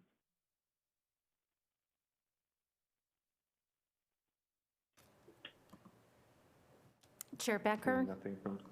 Yes. we have one comment in the planning inbox. Okay. Okay, it's rather lengthy, so please bear with me. No problem. Go ahead, Elizabeth. This is, And Mr. Chair, sorry if I could just interrupt. Mr. Chair, I should just point out, while it's appropriate to read the comments we received, it's still subject to reasonable time limitations. So if you want, you can still impose a, say, a 2-minute or 3-minute or whatever you'd like limit, so that, we don't just read the entire treatise. Okay. Elizabeth, do you think it could be done within 3 minutes? yes, yes. Okay. This is a I comment. will. A comment from Sam Liu, New Next Technology. Brief history, Santa Clara City Planning Commission scheduled a public hearing via televised conference meeting at 6 p.m. April 8, 2020 due to COVID-19 shelter-in-place order. A community meeting was held at Service Now office at 6 p.m. on November 13th, 2019 by Sudhanshu and City Associate Planner. Sam was there as the only participant. Sam asked for CEQA-related questions and got answers that no pile driving will be used for this construction. City sent first notice for public hearing for March 18th, 2020, but it was rescheduled for April 8th due to the COVID-19 outbreak. There's then a brief background and project summary, which I won't read that. EIR was approved in 2008, and IS/MND was approved in 2013 with extension in 2018 for Phase 2. According to the addendum for adding new findings as city presented, the following contents, such as noise and vibration, are not discussed in the addendum because it is the same site as Phase 1. The proposed project would have the same or similar impacts in regards to the following environmental issues due to the fact that the project proposes the same land use on the same site, and for this reason, they are not discussed further. Agricultural resources, biological resources, cultural resources, energy, geology and soils, hazards and hazardous materials, land use, mineral resources, noise and vibration, population and housing, public services, recreation, tribal cultural resources, utilities, and service systems. Our comments. The above argument is not automatically valid since the construction method and implementation methods varies with projects, as noises and vibrations generated during the construction process need to be analyzed to meet CEQA limits. The addendum also has the following section. This addendum analyzes the impacts of the proposed project in regard to the following environmental issues: aesthetics, air quality, greenhouse gas emissions, hydrology, transportation. As an example, the analysis for the traffic impact due this project is not adequate. This Lawson West campus, Phase 1 plus Phase 2, is a very high-density building by adding 1,445 parking spaces with a relative smaller land lot. Considering the adjacent high-density office buildings, such Service Now's buildings, plus the 3,200 Scott Boulevard building, 6-story office plus 800 plus parking spaces on the even smaller land lot, the proposed 2,200 Lawson expansion project will have significant impact on the local traffic, which is already very congested. Also, please note the Alcott Street, Lawson Lane, and other nearby streets impacted are all single-lane roads. We didn't see the addendum document has addressed the potential traffic jamming issues due to the very high density of parking spaces added to the neighborhood. Based on what we stated above, we feel the Planning Commission should not approve this adoption at this meeting. Instead, it should provide more time for neighboring community to review and study the noise, vibration, traffic increasing, and other subjects than have a normal, regular Public Planning Commission hearing on a date after May 3rd, which is the expected lifting date for the COVID-19 shelter-in-place order. And that's the end of that communication from Sam Liu. Okay, thank you, Elizabeth, for reading that off. Are there any other e-comments that have come in? Commissioners, this is Priya, Planning Manager. I just wanted to point out that that email with the attachment that Elizabeth read out was forwarded to all the planning commissioners and also sent to the planning commissioners directly. Excellent, thank you. Are there any other e-comments that have come in? There's none other, I checked the other mailboxes, and I didn't see anything else. Yeah, there are none. Okay. Okay, excellent. Elizabeth, are there any public speakers there that willing to speak? No, there are not. Okay. Is there a motion to close the public hearing? I'm sorry, Mr. Chair. First, you need to allow for rebuttal. Oh, my apologies. Let's go to a rebuttal from the applicant.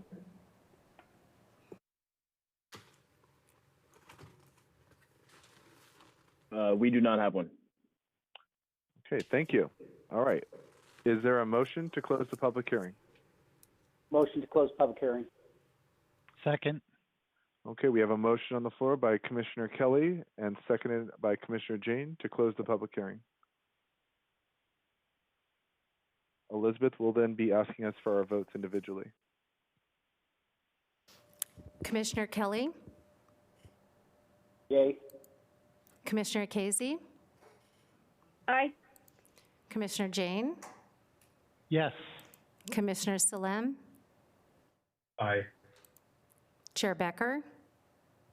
Yes. Commissioner Biagini? Yes. Commissioner Cherukuru? Yes.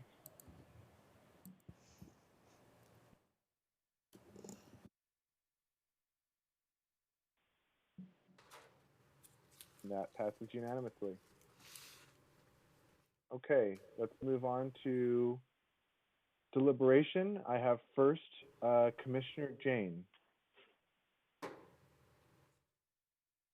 Okay, as we had discussed, I had some questions about some conditions that are in the packet, and they were conditions C4, C21, and E18. And I know that Ms. Fernandez had already arrived at some resolutions to those, so I wanted to understand what those were.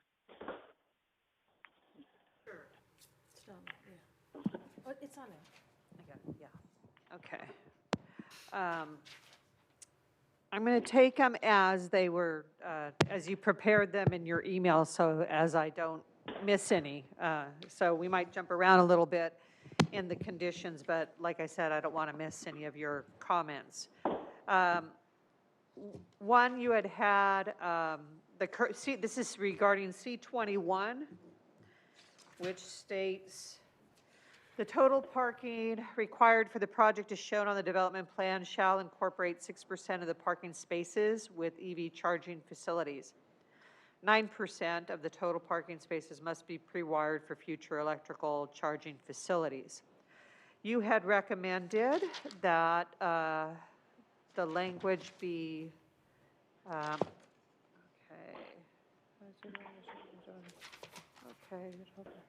sorry.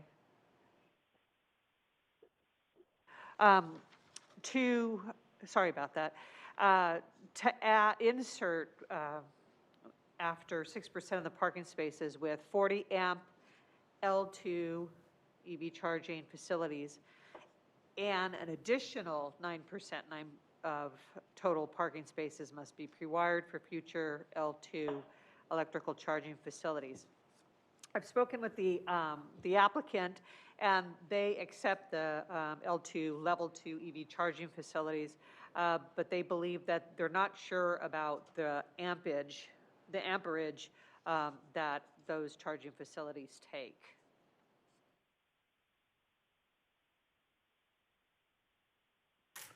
Okay. So they would be I guess- acceptable to the L2 chargers, but to leave the amps out. Yeah. Okay. How about the other two conditions? Okay. They are, and my apologies. They were accepting the bicycle charging outlet in the bicycle storage rooms. So we could add a condition. We could add a C22 that the project Well, shall. I think E18 could cover it. Oh, okay. So E18, my question was in the document, in the EIR document, I guess, I saw that they were going to do 74 Class 1 and 25 Class 2 bike parking spaces. But then E18 says 61 and 20. So Well, it's yeah, that's the minimum. less than what the That's the minimum based on the VTA bicycle design guidelines. So the Public Works put in the minimum, but the applicant is proposing more than the minimum. Can we codify the 74 and 25? Sure. And then in there, we can just add that electrical outlets will be provided with in the bike rooms or something like that, something to that effect. Okay. All righty. Okay, so that'll be a modified E18. I think so, yeah. Okay. All righty. So then the other was that go ahead. In C4, they talked about lead, but even in their presentation just now, they said they were going to do lead gold. Correct. So I just wanted that to be codified in there in C4. Correct. And they already do, as part of their standard practice for construction, they already do low-flow toilets and fixtures. By practice, they also do drought-resistant planting materials. Yeah. And as an FYI, SVP, your other one was to use a carbon-free energy via Silicon Valley Power. On the SVP's website, as of January 1st, 2018, all power provided by to SVP customers, both residential and commercial, is coal-free, generated by power plants that do not use coal to produce electricity. This composition includes 50% hydroelectric and 50% renewable energy sources. That's not actually true. For commercial, they provide natural gas power. It's only for residential that it's carbon-free. We can check with SVP, but that is what's on their website. No, I'm certain of this, that for commercial, they do not provide carbon-free electricity. And so they still have natural gas in their mix. So since the applicant has put in their document that they are willing to commit to carbon-free energy, I would like that to be a condition. We can add that as one more. I'd like the applicant to concur. Yeah, sure. To verify that they are concurring with that. Yeah. Because there's a difference between coal-free, which we are coal-free, and carbon-free. Yep, this is Michael. Okay, good. Okay, this is Michael. So we, Commissioner Jain, thank you for this idea. It is pretty interesting. We want to think about it. So after Debbie forwarded this to me earlier this afternoon, we had a chance to look more into it. And I have to retract what I had told Debbie. So I had confused coal-free with carbon-free, and I understand that there's a difference now. We do need to look into it. I think it's an interesting idea. At the moment, I don't have an idea what that process or financial impact actually looks like. We are building to LEED Gold, as we mentioned, just to address your previous point, with the 6% and 9%. Those will be level 2. I did confirm that those are 40 amps, so a little, it's okay to put in there. Just additionally, the tenants, I believe carbon-free is at a premium to traditional utilities. It is, yeah.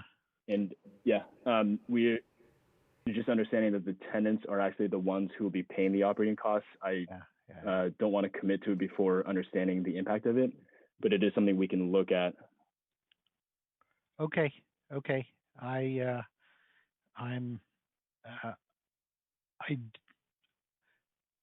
guess I'm fine with that. To not have to put this in as a requirement, but I do appreciate that you're willing to, go with the electric charging for bicycles and the level 2 chargers and the LEED Gold and the extra bike parking. So I'm good.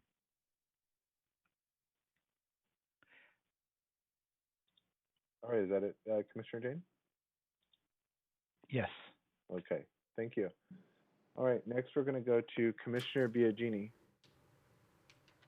Thank you, Chair Becker. Can you hear me okay? Yes, we can hear you. Yes, we can hear you. Actually, my question was answered a bit ago. Thank you, Debbie. So I'm left with just a comment, and I don't know if it's my electronics or maybe my ears, but Rena, when you speak, I can barely hear you. Are you far away from a microphone? I think it's because I'm speaking through a mask. Now you're loud and Right. clear. Okay. I just took off my mask. He took Sorry. off her mask. Okay, that was it. All right, thank you. That was it. Okay, let's see. Let's go to Commissioner Kelly. Okay. Can you hear me? Yes, we could hear you. Okay. All right. So I wanted to ask staff, when we talked about this project previously, we didn't know when the pedestrian bridge was going to go in. Do we have a time frame now for the pedestrian bridge to go in? It has to go through the development review hearing first, and since we have to postpone that hearing, we're not sure yet. But maybe the applicant can explain, if they get approval, the time frame for construction. Okay. I'd like to know kind of the timing of that, because that is a parcel that is landlocked, and it's great. We're going to have electric charging and bicycle access, but quite frankly, it's either car or shuttle buses that are going to get people in and out of there. And I go by there all the time, and it is congested. The pedestrian bridge, I think, before it's fully operational, should be a must.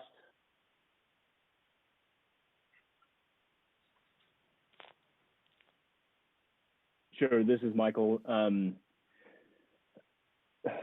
So as I believe as Gloria or Debbie mentioned, this bridge will have to go through a development review. Assuming we get approvals there.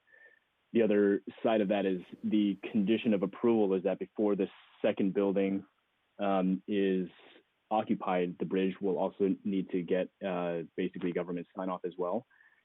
However, having said that, we recognize that this is a safe way for when you say sign off, are we saying the plan's approved or the pedestrian bridge at least 90% completed before building 2 is occupied? It's the equivalent of a certificate of occupancy on the bridge, so it has to be up and operational by the time we can occupy the second building. Okay. Yeah, but having said that, we recognize that this is a safe way for employees to go back and forth between the 2 campuses. Our intent is to build this sooner than that, so that when building 1 starts occupying, hopefully this bridge, assuming the timing works out, this bridge will be up as well. Okay, and can you go into, I think we discussed it in previous meetings, but now that you're talking about expanding to have greater capacity, have you thought about increasing like shuttle buses in and out to reduce cars going in and out of the parcel? Yeah, we have. And again, you know, as the building developers and the owners, there's only so much we can do to try to incentivize that. So, you know, what's in our control is building out the showers and facilities. As far as what the tenant will do in the future, you know, that will be dictated by a TDM and kind of their voluntary approach to it. I will add that, you know, they are currently running shuttles. They run a shuttle from San Francisco down to their existing buildings to kind of pick up employees from there. They do operate a last mile shuttle to the Santa Clara Transit Center. So that's the Caltrain and ACE train. I know that some of their employees come from Pleasant Center further up. So the ACE train brings them to the campus. And they're currently operating Scoop carpooling, which is a way for... And is there a shuttle from the light rail in Santa Clara to the campus? I actually don't know where the light rail station is, but if it's close to the Caltrain and ACE train station... It's relatively close to your location. It's not that far. It's by Levi Stadium, which, you know, without traffic, is only a few minutes away from your site. Got it. Yeah, I don't know the answer to that. It might be part of their last mile loop, but I don't know if it stops specifically in light rail. Okay, that's all the questions I had. Thank you. All right, thank you, Commissioner Kelly. I'm going to go to Vice Chair Saleme next because I'm going to ask him to take over for a couple minutes here while I use the bathroom. Go ahead, Vice Chair Saleme.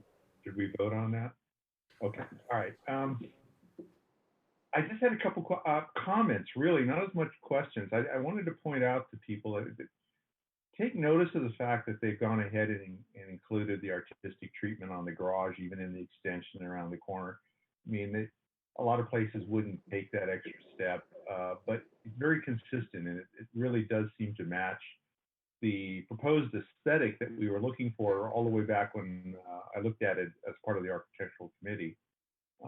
Also, the person bridge, very nicely done, improved from being just a open truss structure to something with an aesthetic appeal.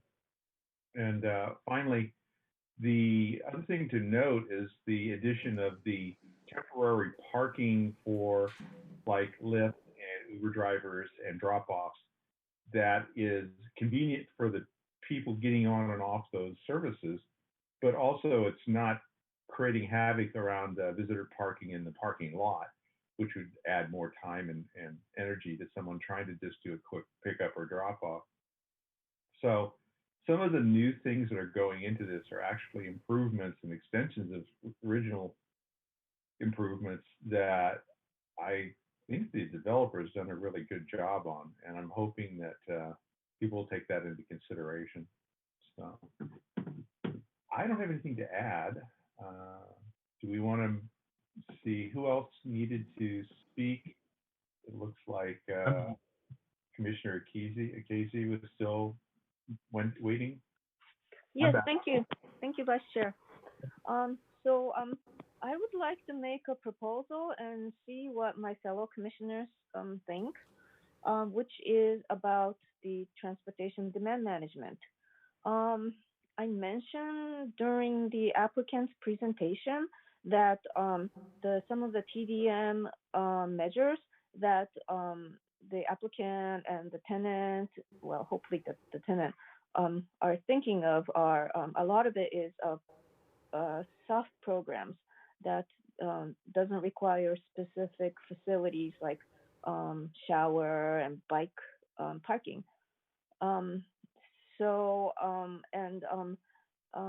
The phase 1 and phase 2, which is a total of almost 15 acres, or maybe more than 15 acres of this campus, is going to be occupied by a single tenant, which is ServiceNow. And so, the situation is that there is no TDM in place right now for phase 1, which is half of this campus. And so I'm wondering if the applicant and the tenant would be interested in signing up for implementing a campus-wide 20% TDM, maybe even higher number.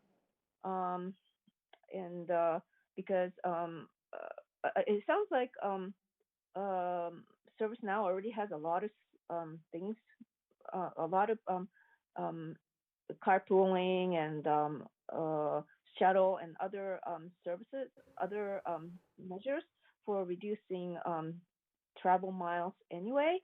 But if the tenant can sign up for TDM across the entire campus instead of just the phase 2, which is the scope of today's discussion or what's being proposed, I think it's going to benefit everybody.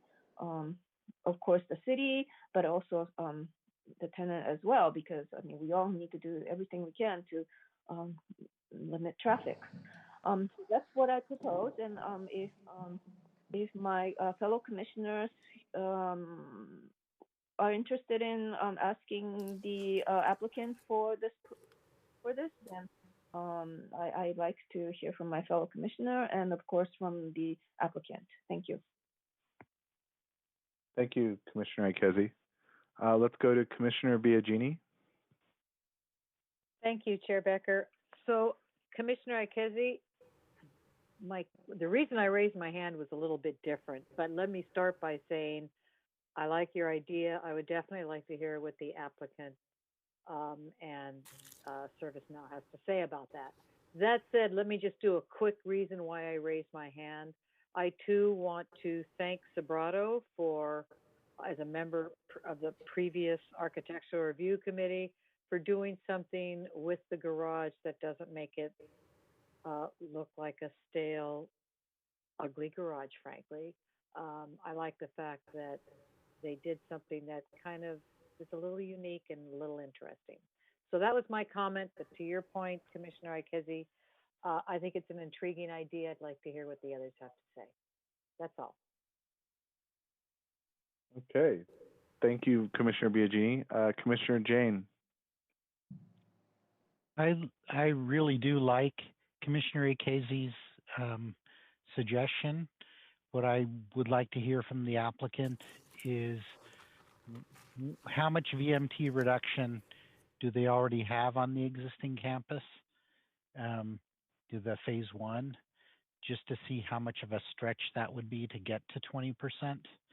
And I do want to reiterate my feelings about the architectural treatment on the garage. I think it's a really great feature. Thank you, Commissioner Jain. We got Commissioner Cherukuru. Thank you, Chair. I just wanted to also second some of the comments my fellow commissioners have made. I did want to acknowledge and thank our counsel, our attorney, Xander Abe here, who had sent me the MMRP. I do want to acknowledge that most of the mitigations are still in place. So for the public who are listening in, the mitigations that were in place in 2013, all of those mitigations will continue to be adhered. There is one clarification in that, especially related to the traffic. The mitigation that was in place in 2013 talks about the potential reduction by evaluating the intersection and roadway to level of service E. So there is a condition and a mitigation that requires us to look at reductions. My question is, with the new scope, will that come back to LOSF? Or with our TDM and the 20% that we probably include as mitigation, can it be brought back to level of service E? So I just want to refer back to the 2013 MMRP and have it as a justification of why the 20% TDM should be in place. Because at the time, also the county had given us in mitigations to reduce the impact to level of service E at least. So just wanted to end there. I did want to commend, compliment Sudhanshu. I know the organization has done incredible work across the region. We appreciate this project very much, and hopefully the economic recession does not impact your project. We are looking for all the labor to be back in full force. So thank you for continuing to keep projects alive. And I'll just close with that statement. Thank you. Thank you, Commissioner Cherukuru. Are there any other commissioners? Last moment. Okay. I would like to also agree with all my other commissioners on the same issue. I worked with Commissioner Saleme on the ARC on the design of this parking garage, and I am really pleasantly surprised at how it looks, and I can't wait to see how it looks. I mean, this spot has been pretty much open since the last recession in 2008, I think it was. So I really like to see this kind of be filled in and kind of make the area look a lot better and more attractive. But it was a real pleasure working with Vice Chair Saleme on the ARC to get that design, and I'm very, very happy that you guys are continuing that into the new design as well. But seeing that there is a consensus to support what Commissioner Ikezi was saying, would someone like to make a motion, or would somebody like to add more comments? Commissioner Ikezi, I see you just put your hand up. And also let's go to City Attorney Abbe first. Thank you, Mr. Chair. I'd just like to pipe in that this idea of extending the TDM to the entire site sounds like a great idea, but it would have to be a voluntary commitment on behalf of the developer. We don't currently have any authority to impose conditions on the portion of the project that's already been completed. That's not within our grasp tonight. So perhaps you want to solicit some input from the developer on what they could provide, but we wouldn't be able to add that as a condition to this item. Okay, thank you, Vendor. Let's ask the applicant about this before we go to Commissioner Ikezi. Actually, that's what I was going to ask it also. So. Okay. The applicant? Yes, thank you for the kind words about the garage and bridge. We recognize that it's a very public-facing with a lot of cars and eyeballs on it, so we wanted to create something that the city would be happy with.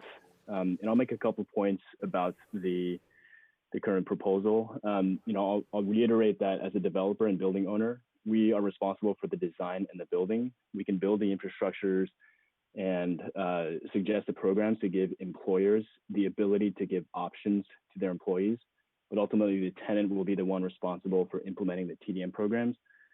So without them at the table, it's definitely a little difficult to commit to TDM reductions. I will say that the Lawson East campus, we aren't even the building owners anymore, so that was donated to our foundation and sold as a standard. What typically happens with some of the buildings here, it's donated to the foundation to raise funds to continue their grant making. So without us being the owners, and especially without even the tenant being here, we cannot commit to anything on the East campus.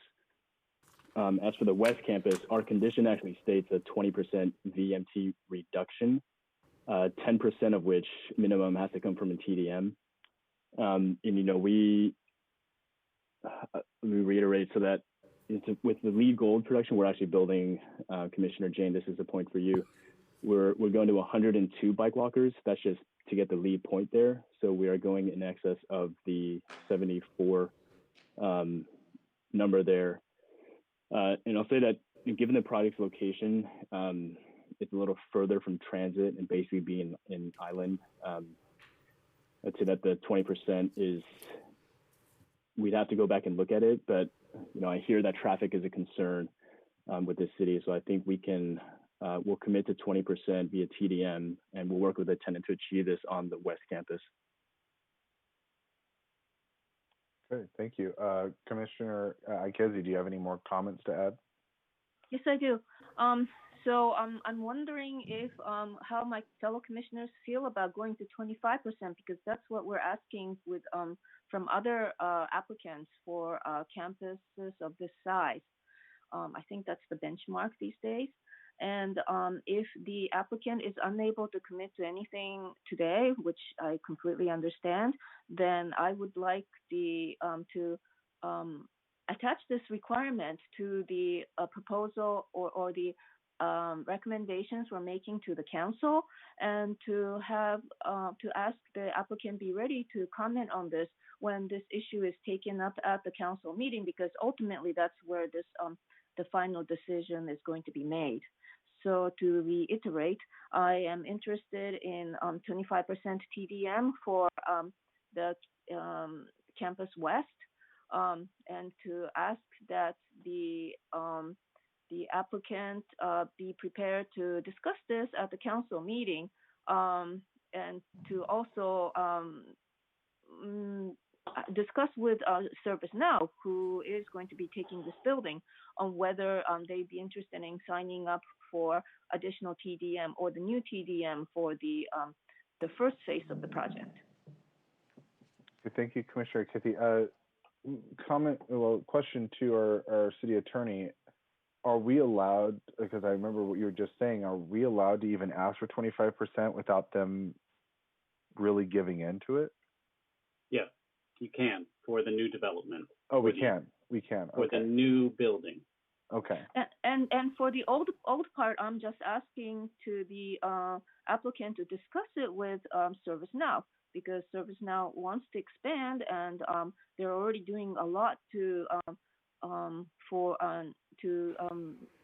manage transportation traffic. So I'm hoping that they'll be really interested in signing up for the entire campus. And so I'm just asking, but I like applicants to actually follow through. I'm going to have to agree with Commissioner Ikezi on this. I mean, because it's relating to what Commissioner Jain was saying, that it starts to become a queue in that area to get on Central Expressway, and I really hope that in the future maybe they expand Central Expressway. But let's go to Commissioner Jain next. I thought I just heard Michael saying that he was going to give us 20% with TDM, which means that we're actually getting 30%. Oh. Is that what I'm hearing? With the 10% credit, it goes to 30%. Can we confirm with the applicant? Go ahead, applicant. Yeah, so we committed to a 20% TDM plan that shows with the mitigations and measures we implement, quantified to a 20% TDM reduction. As far as the credit goes, I think this is coming from the condition where it says 20% VMT reduction with 10% coming from, 20% VMT reduction with 10% coming from the TDM. Is that correct? That's what it says currently, but I thought you said you were going to give us 20% from TDM measures. Yeah, this might actually be on my understanding, so I might loop in Gary here, but my understanding is that with the 20% TDM, the VMT reduction is the same 20%, but I'll let Gary respond if he's still on the line. This is always a point of contention with the applicants in many, many situations. Are you there, Gary?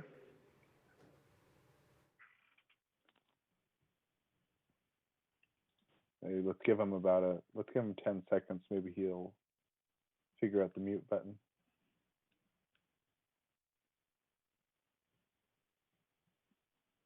Okay, somebody just unmuted me, so now I can talk. Yeah, there's some confusion about this. What Michael wants to agree to is a 20% total reduction, believing that because this location is somewhat difficult in terms of its transit accessibility, that other 10% probably can't be achieved without beefing up the TDM measures. So what Michael is saying is he'll agree to a 20% reduction, which he expects will come all from TDM measures. That makes sense. So what's the 10% credit about? Can you explain that again? So this is Gary. I can explain that. Please. That's a standard condition of approval that we see in Santa Clara. It's kind of from my experience, it's kind of one size fits all. There are some locations in the city where they could achieve a 20% reduction without doing any TDM program at all. And, if they were right along El Camino or something like that. So what the city wants to do is they want projects to actually commit to a TDM program. So you don't get credit just from your location. You have to actively implement a TDM program. And so in this particular case, even though that condition is worded the same way as it is everywhere, in reality, this project, if they had no TDM program, they would not achieve a 10% reduction. They need an active TDM program, and Michael's committing to a 20% reduction overall with that TDM program. Okay, I'm sorry. Maybe I didn't hear all the numbers correctly, but are you saying that at this location, the trip will drop by 10% automatically because of this location, and that with the TDM measure, there will be another 10% drop, so therefore 20% drop overall. Is that what I'm hearing? No, that's not what I'm saying.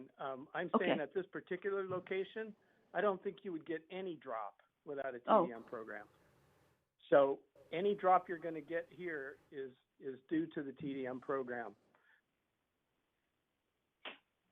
But it's depending on what the city's willing to grant you as a credit.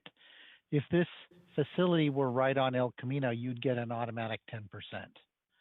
But we don't know, based on how far you are from transit, high-speed low headway transit, then you get a 10% credit. But I have yet to understand how the city comes up with that 10% credit number. Well, it is confusing, and let's go to monitoring, because that reduction needs to be monitored and demonstrated that it's being achieved. The way what the monitoring entails is once a project is up and operating, is to count the traffic that's being generated, basically cars going in and out of the driveway, and then compare that to the trip generation estimate that was in the traffic study for the project. And that number of cars going in and out of the driveway needs to be 20% lower than the trip generation estimate in the traffic study. That's the requirement. That's how it's measured. There's no way to separate out, when you're doing those counts, how much of that is due to a TDM program, or how much of that is just some ambient level of carpooling or transit use that you would get. So the reason that the condition is worded the way it is, which is confusing for this location, because I don't think you would get any ambient reduction. That condition more applies to projects that are more transit oriented, where you could get a 20% reduction without doing anything at all. And the city does not want you to do nothing at all. They want you to implement a TDM program. So therefore, they're not going to give you that credit. Okay, so I'm reading C20, the conditions for this approval, and it says the developer is required to prepare, institute, and monitor a TDM plan to reduce vehicle miles traveled by 20%, of which 10% is achieved through TDM measures. So what is the applicant signing up with C20? The applicant is signing up for a 20% reduction based on driveway counts. And so why don't we just drop the 10% number there? just say in C20, we just say a 20% reduction in measured VMT. This is Gary, just speaking for myself. I would be in favor of that wording. Okay, well, I mean, I concur. I support what Commissioner Jain says as well. But my another point I was making earlier is 25%. That's the benchmark. Okay, Commissioner Jain Ikezi, thank you. City Attorney Sander, is that okay? Which part of it, the new wording or the 25%? The new wording. Yes. Okay, that's great. Okay. Are there any other commissioners that would like to ask questions on this or deliberate more? Because I'm based on what I'm seeing, is I'm starting to agree. I mean, I can go both ways on this with 25% and also even just 20%, mainly because I think with the current pandemic, like I think we're learning from this that maybe the future is a lot of us are going to start working from home, and maybe we might need less office space. So I mean, 20% I think is a good stepping stone, but I would really like to. I mean, I'd like to hear more what our commissioners would have to say. Well, Commissioner Cherukuru, you just put your hand up. Go ahead. Sorry, trying to unmute. Thank you, Chair. Yeah, I am also in favor of 20%. I do see Commissioner Ikezi's point and value. I think Subrato has brought sufficient value and resourceful thinking into this with the pedestrian bridge and with some of the mitigations already built in. I'm hoping that it already brings down traffic. The mitigations are fairly robust, in addition, including the left lane turns and all the requirements. I'm comfortable with 20%. I won't be opposed to 25, but I'm comfortable with 20. I yield. Okay. Thank you, Commissioner Cherukuru. Commissioner Kelly.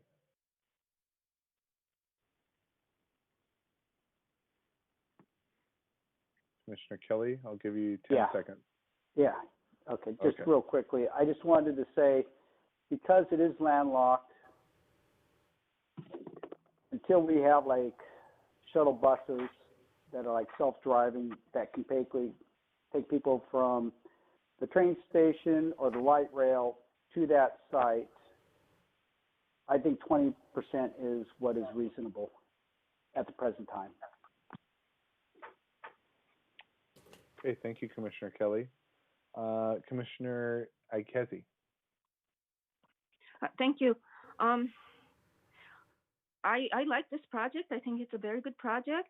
And, you know, when we review each project, we need to evaluate each project at its own. But keep in mind, my fellow commissioners, that we are going to be reviewing more big projects on the horizon. We have the Keeley project coming online, coming in soon. We're also going to be reviewing the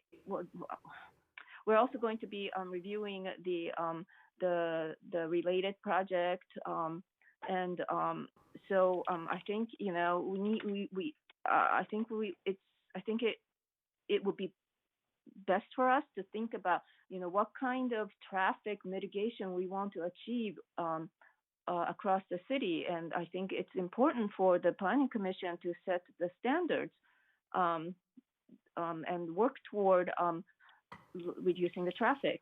And so I really think it will be a good idea to ask the applicant to aim for 25%. Okay, thank you, Commissioner Ikezi. Commissioner Jain. Yeah, so I agree with all of these intersections being at level F, but I also recognize that at 20% TDM reduction from active measures, this is better than most of the projects that we have approved in the past, because most of the projects got their automatic 10% for being near transit. So here, we're asking the applicant to do quite a bit more than other projects. Good point, Commissioner Jain. Let's go to Commissioner Biagini. Thank you, Chair Becker. And actually, Commissioner Jain, you took the words right out of my mouth. They've gone a long way with this particular project, and seeing as how they're doing reductions from basically the ground up, as opposed to any kind of head start because of their location, I'm good with the 20%. And I also think you raise an interesting point, Chair Becker, that I'm suspicious that with all that we're going through during this current COVID crisis, that there might be more of an interest now on not spending times on roads. It may be somewhat of a future silver lining to the black cloud that's over us. So I'm hoping people get used to that. That said, everything considered, I'm good with the 20%. And not that I'd have a problem if the rest of my fellow commissioners wanted 25%. So. Thank you, Commissioner Biagini. I think I share the same thought you just had right there too. Well, it seems like there's pretty much a consensus to support this or even come up with a motion. Is there anybody that would like to make a motion? Please raise your hand. Commissioner Jain. Well, we have two resolutions. First is to approve the environmental impact report. So, and it's in the rezoning that we ask for our conditions. So I make a motion that we recommend that the council adopt a third addendum to the 2008 environmental impact report and a 2013 initial study mitigated neg deck for the Lawson Lane West Campus expansion project. I second.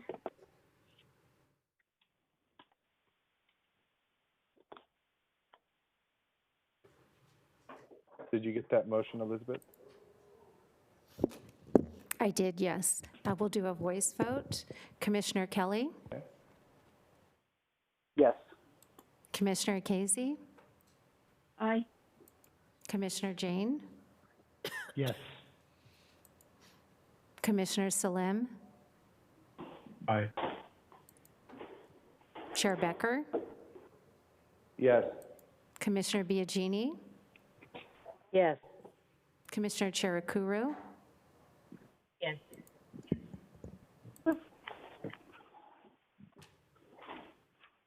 Okay, so now I'd like to make another motion. And this is...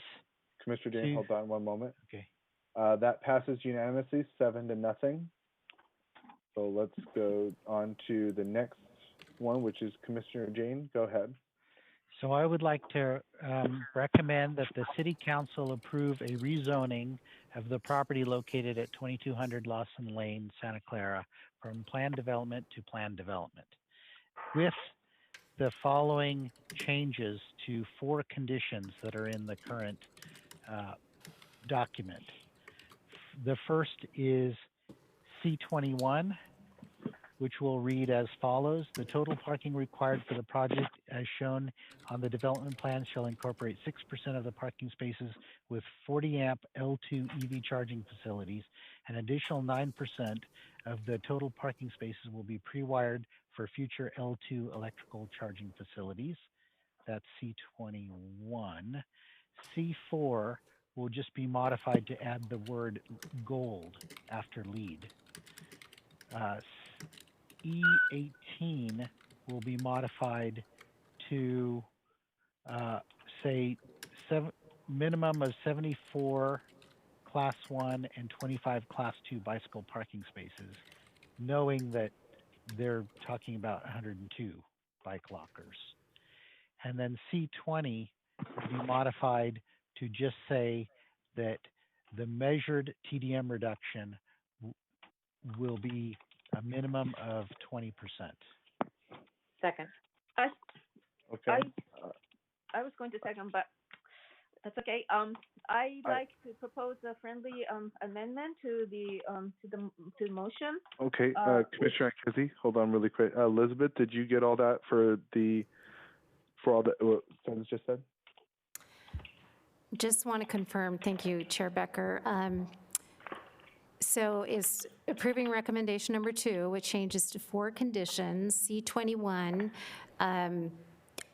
it was regarding parking. Commissioner Jain, you had a lot of information there. It was very quick. If you want to restate it, that's fine. Otherwise, I will get it off the recording, but it was to change C21 regarding parking. C4, electrical vehicle charging. Say that again one more time. C21. Yes. C21 was electrical EV charging. And then C4 was lead gold. Right, to modify to add gold after lead. E8, was it E18? It was a minimum of 74, and then after that, I was not clear on what you said. Yes. 74 class 1 and 25 class 2 bicycle parking. 74 class 1 and 25 class 2. And then C20 is going to be modified to measure TDM with a minimum of 20%. Correct. Thank you. Okay. Commissioner Ikezi, your friendly amendment.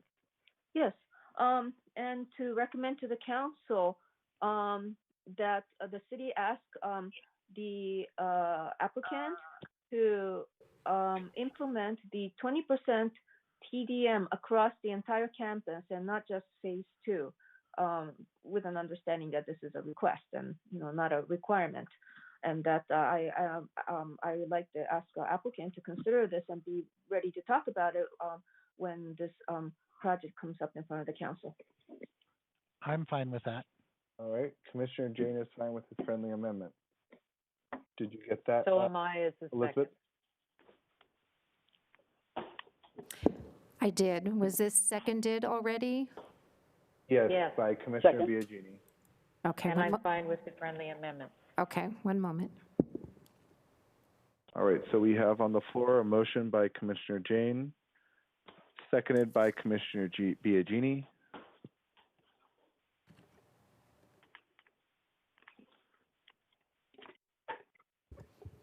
And Elizabeth, when you're ready, go ahead and please call the vote.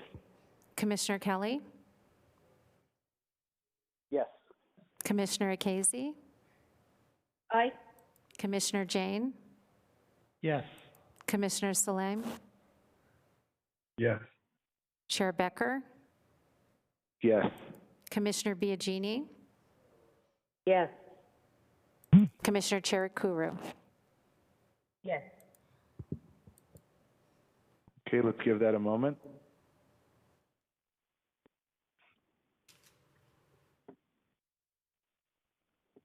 And that passes unanimously, 7-0.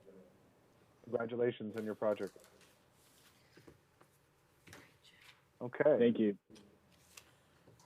Now we will be moving forward on our next public hearing item. And that is item number 3, the action on an amendment to the zoning code chapter 18.102 on the regulation of marijuana. Staff, whenever you are ready, go ahead and start your presentation. And Mr. Chair, this is Alexander Abbe, the Assistant City Attorney. I'm just going to jump in with another annoying reminder for anyone who joined the meeting late. Please submit comments to planning@santaclaraca.gov. The city's link on its website is not working tonight, so we're accepting public comments at planning@santaclaraca.gov. Thank you. Thank you, City Attorney. Are we going to have that 5-minute little recess in between two? When we get to No, that point? I'm ready. Yes. Okay. Oh. Staff, Okay. whenever you're ready. Okay, so I believe everybody received a copy of the presentation. Is that correct? Everybody, that was sent by Elizabeth. So I'm just going to just brief these slides, so since most of you have probably read this by now. So the city is proceeding with a zoning amendment to ban commercial cannabis. And since 2018, the council discussed a number of revenue sources, and this was included as one of them. But this shows that the regulatory program background shows the time this has happened in the state as well as the city. So there's a number of bills that were passed enabling both medical and personal cannabis usage, as well as then the commercial component was the most recent thing that was adopted. And so there was an exploratory stakeholders meetings and such that was formed by the council, and a number of us participated in this for about 3 years. The last year and a half or so, or 2 years, the city manager's office has really spearheaded most of this and has looked at, because it's been combined with revenue sources for the city. And so there was a number of hearings that went back and forth to city council. Since that time, the state licensing allowed for different types of commercial activity, and that includes cultivation. There is the storefronts, that would be the commercial usage. Again, this was put forth to the voters and there was support for it. However, crafting the legislation that affects a number of different codes within the city had to be evaluated. We hired a consultant, SGI, to help with that. They're also a vendor as well. And this shows the breakdown of where the variety of commercial activities and where the funding sources would come from. As a result of this, it was estimated that of the 10% of the gross receipts, up to $25 a square foot per canopy of cultivation was expected. And then to council policy and direction. Essentially, the council kept asking for additional information. Again, what's required to enact legislation that locally that would allow a permit process for this. There's a number of codes that have to be amended for the permit process involved. It's a very I would say onerous process. Usually the application packets that we have reviewed from other agencies, it runs about 50 pages and requires a lot of activity on the part of the vendor. So primarily it's going to go to someone that's already very experienced in the commercial cannabis industry. So it's more like the box retailer versus the mom and pop shop. It's not going to happen. So we were only looking at 3 storefronts. There were a number of things that we're looking for is cost recovery. Another challenge is that because marijuana is still considered basically a drug that's not permitted for distribution under the federal guidelines, that the banks will not handle the transactions, and so basically the cannabis business is really a cash business, so there's a lot of security issues, there's policing issues, theft, that kind of thing. And again, they had asked for follow-up items in 2019. Angel's Care, if those of you who haven't been with the city very long or maybe weren't aware of this, was at the time that marijuana was considered by the state, this company just set up a business in the industrial area, and it took several years to get this business out. But in the meantime, there were a number of crimes associated with it, other things that come about with a cash business that we'll get into. I mean, if you have questions about it, relate to the police concern, because there's tax evasion, there's fraud, there's that kind of money laundering, that kind of thing from drug businesses. So again, they asked for more information, and so there was cost estimates from public safety. It was estimated that from a revenue standpoint, compared to the other revenue sources we have, such as TOT, sales tax, and property taxes, this would generate between 1.2 and 2.4 million annually. And that because of the regulatory framework for this type of business is pretty onerous, that the levels of income that were expected and revenue generated through the state has been significantly less than what was anticipated. There's still a very thriving black market, and of course that black market is going to continue to compete if and when these other commercial cannabis establishments proliferate to be competitive. That is not going to go away. additional resources for implementation. It does require PD, fire, finance, city attorney's office, city manager's office, and this is because there's going to be an annual inspection of all the businesses. And again, it's just not storefronts. It's cultivation. It's the testing labs. There's nurseries. Again, and the storefronts. So there's not just one type of business. There are many types of commercial cannabis businesses that are allowed under the state legislation. So again, the council basically looked at all these revenue sources earlier this year and decided again to not go forward with the commercial cannabis as a revenue source because of its cost. The cost to implement, the non-demonstrated ability for the revenue to be there, and then the staffing required for this. So, and this is really just at this time. Perhaps down the road, they have an opportunity. The code can always be amended, but for now, they had asked staff to come back with text and language, basically banning commercial cannabis activities. The personal use is still allowed by right under the state, and then also deliveries to patients or to clients anywhere in the city is permitted. So basically, we're just moving forward with what council asked us to do. And that is to have language saying that commercial cannabis activities are banned in Santa Clara. So that's why we're bringing this language to you, and this is the first step. It's already scheduled for council hearing on the 28th of this same month, and we have to do that because there is a temporary moratorium that expires in June, and the city council wants this legislation basically in effect before the expiration of that temporary moratorium. So with that, I'll conclude and try to answer any questions you have. All right, thank you, Gloria. First up, we have Commissioner Cherukuru. Thank you, Chair, and thank you, Gloria. I think this has been in the works for a while, too. A quick clarification on how this impacts medicinal marijuana. I know other jurisdictions have a different type of a review process related to medicinal and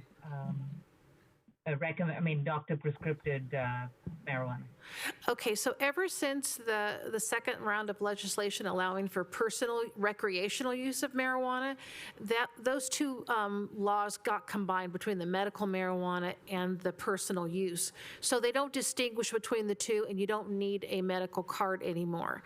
So there cannot be a separate storefront or operations, any of the commercial cannabis related activities that distinguish between medical and recreational. So it's all one use.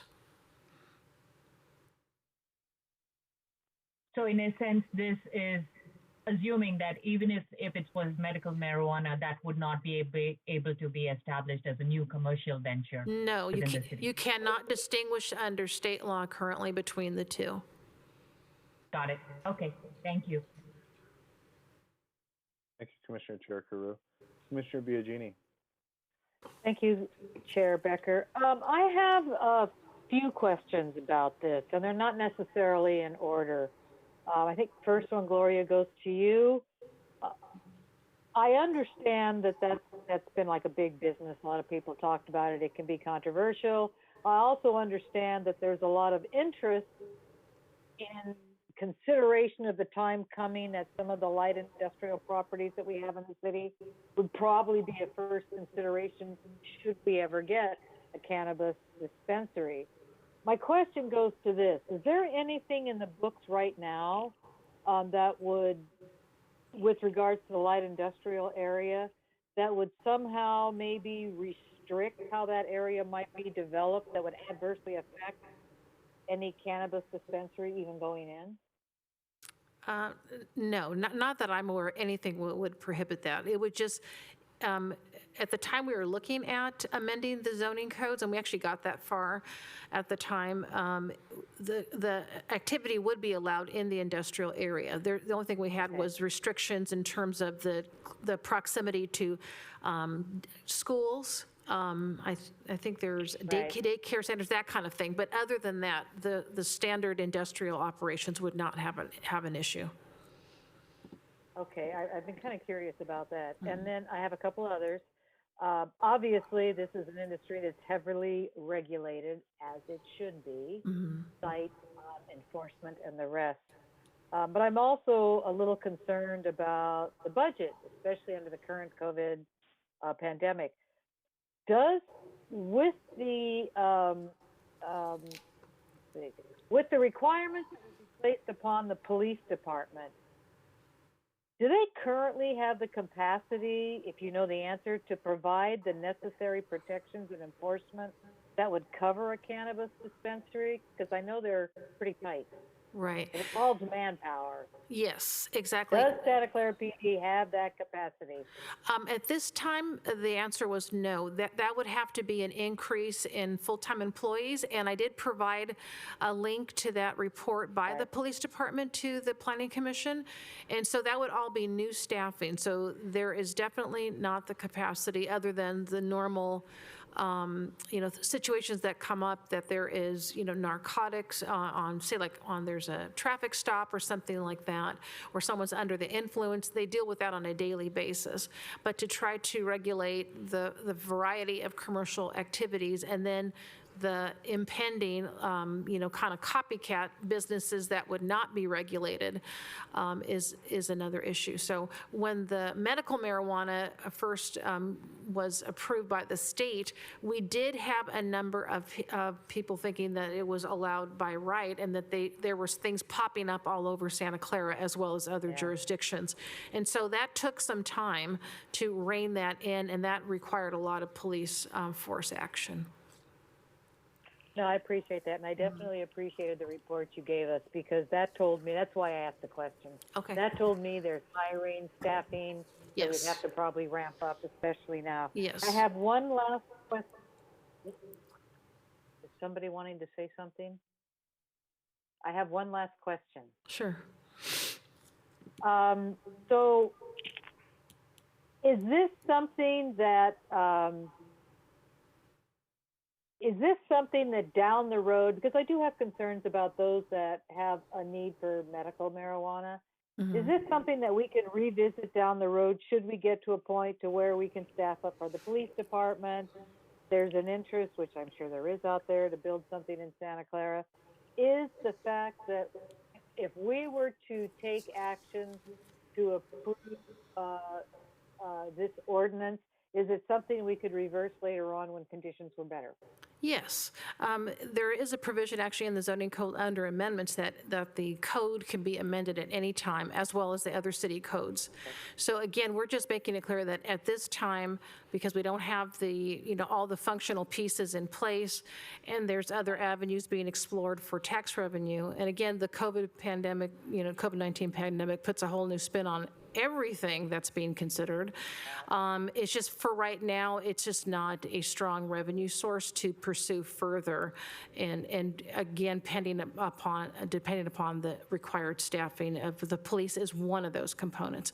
But it can be revisited at any time in the future. Okay, that's very helpful to know, and thank you for wearing your mask and your gloves. I'm done. Okay. All right, thank you, Commissioner Biagini. Next is Commissioner Kelly. Okay. Couple questions. First, I was under the impression the state allowed credit unions to do business with cannabis stores. Is that not allowed? I'm not sure about that. I know that Mr. Abbe did do some research on the cashless business. He may be able to respond to that. But I know that the major creditors, Visa, MasterCard, the major banks cannot because of the federal prohibition about the marijuana. So that's primarily why they're a cashless business. Yes, Commissioner Kelly, there's actually a bit of legislation that's in the works to try to allow non-cash transactions. There's a California Senate Bill 51, that would establish actually limited state-chartered banks and credit unions to serve the cannabis industry. But that's going through the legislative process. It hasn't passed yet. There's also a federal law called a federal bill called the Secure and Fair Enforcement Banking Act that's designed to allow for financial institutions to work with the cannabis industry. That is probably dead because the Majority Leader, Mitch McConnell, has indicated it'll never reach a floor vote. But it is possible that the state will successfully get the legislation through at some point. It hasn't happened yet. Okay. And can we do, like we've done with other things, do like a 2-year review? So if the state does start allowing credit unions to do business with these institutions, then the biggest fear of robbery, because it's all cash, would be greatly reduced. Then the second question I have, and if anybody knows this, when I toured the cannabis shops when I was in Seattle for the planning convention, they had heavy security. They had at least one person at the door, 2 security personnel in the store. So I would like to see in an industrial area us leave it open, like with a 2-year review. If the state does pass state legislation allowing non-cash transactions, as long as the companies that are doing business in our city have increased security to deal with the threats that obviously this sort of business could create. But when I was in Seattle, they kind of mirrored this as other nuisance, crime problem industries like adult stores, corner liquor stores, things that create a problem for the local police department. And one of the ones I visited was right next to a church, and the church was okay with it. So I would like to see, if we do this, ask for a 2-year review, because I think within 2 years the state will have at least state credit unions allow deposits of cash from these institutions. Okay, well, that would really be up to council whether they want to revisit it within a specific time frame or not. Again, the code can be amended at the direction of the council, and if there's, that's, the cash handling is only one component of why there was not support for it. Ultimately, it came down to the lack of revenue and the oversight and the law enforcement aspect of it. So, but in terms of this on-site security, yes, the team that was working on this, we did attend, go through the entire process of one of the major distributors and saw the entire operation. And the permits actually require a certain amount of security on site. There's safes in the facilities. There's also there's ID checking. There's crowd control in the facilities. There's a number of measures that are in place, including like closed circuit television that has to be streamed and saved to the cloud, that kind of thing. So all of those things are part of the permit process. But even with that, there again, the council's given us directions to come with a ban at this time. So, and like I said, they can revisit potentially allowing it, the commercial aspect, if they choose to in the future.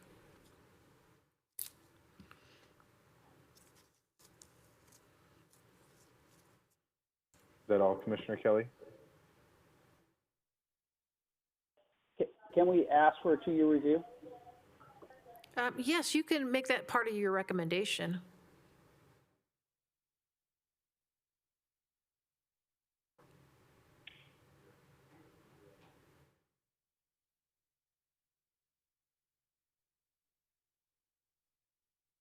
Commissioner Ikezi? Thank you.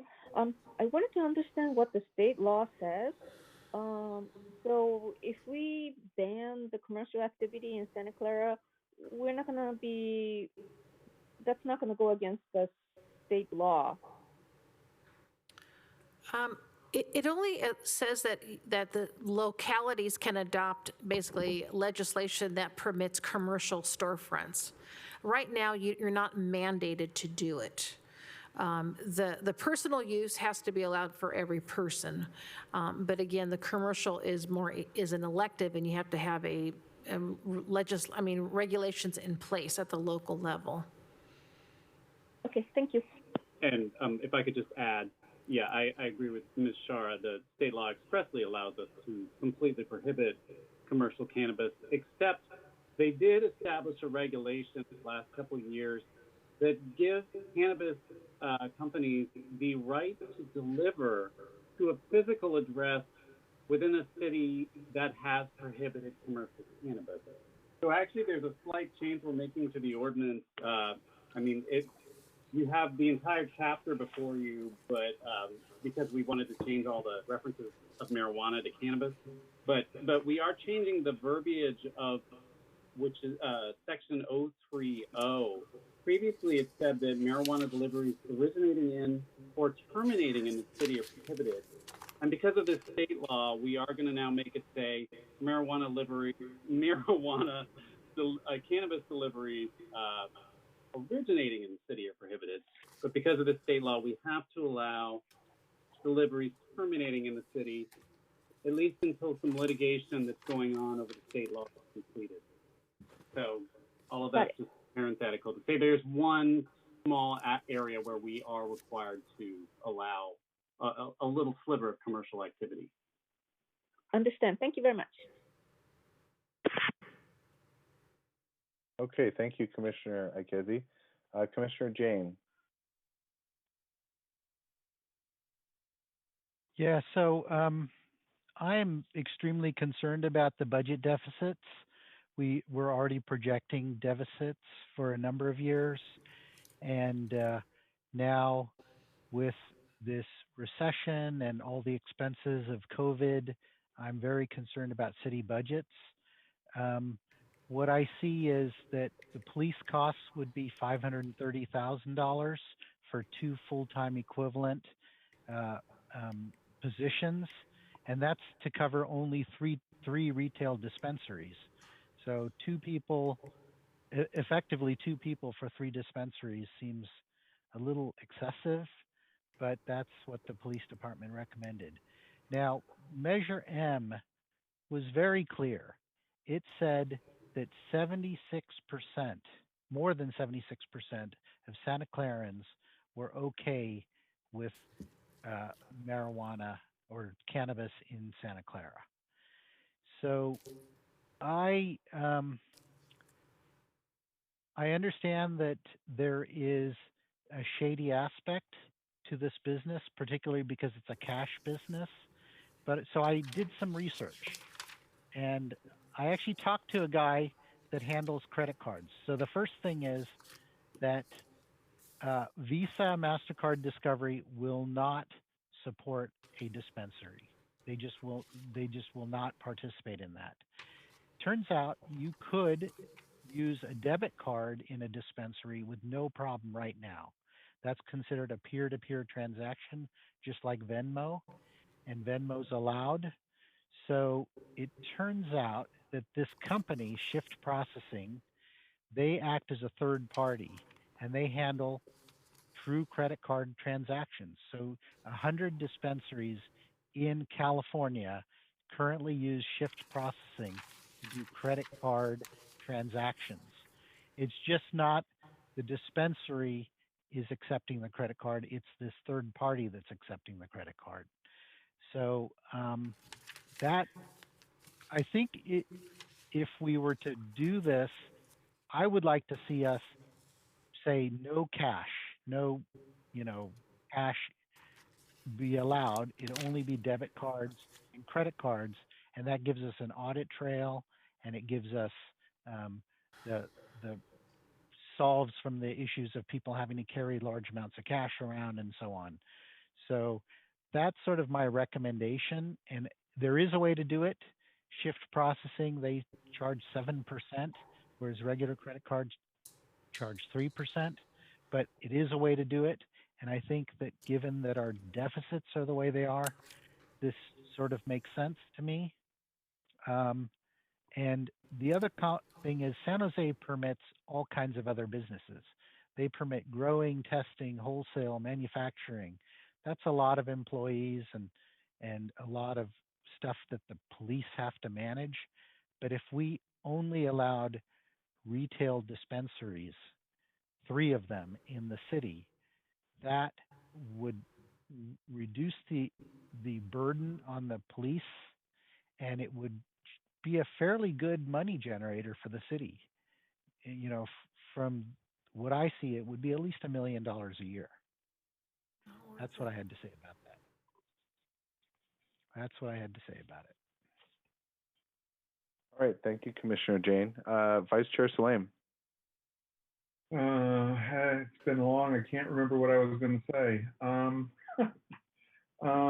Yeah, I really want to leverage off of what Commissioner Jain said, is that, you know, if it's fiscally irresponsible for us to staff up police to cover a small number of outlets, that's great. But it really seems to have been the residents' mandate that we put something in place and offer it as a vehicle for getting personal and commercial use, personal and medical use marijuana in our city.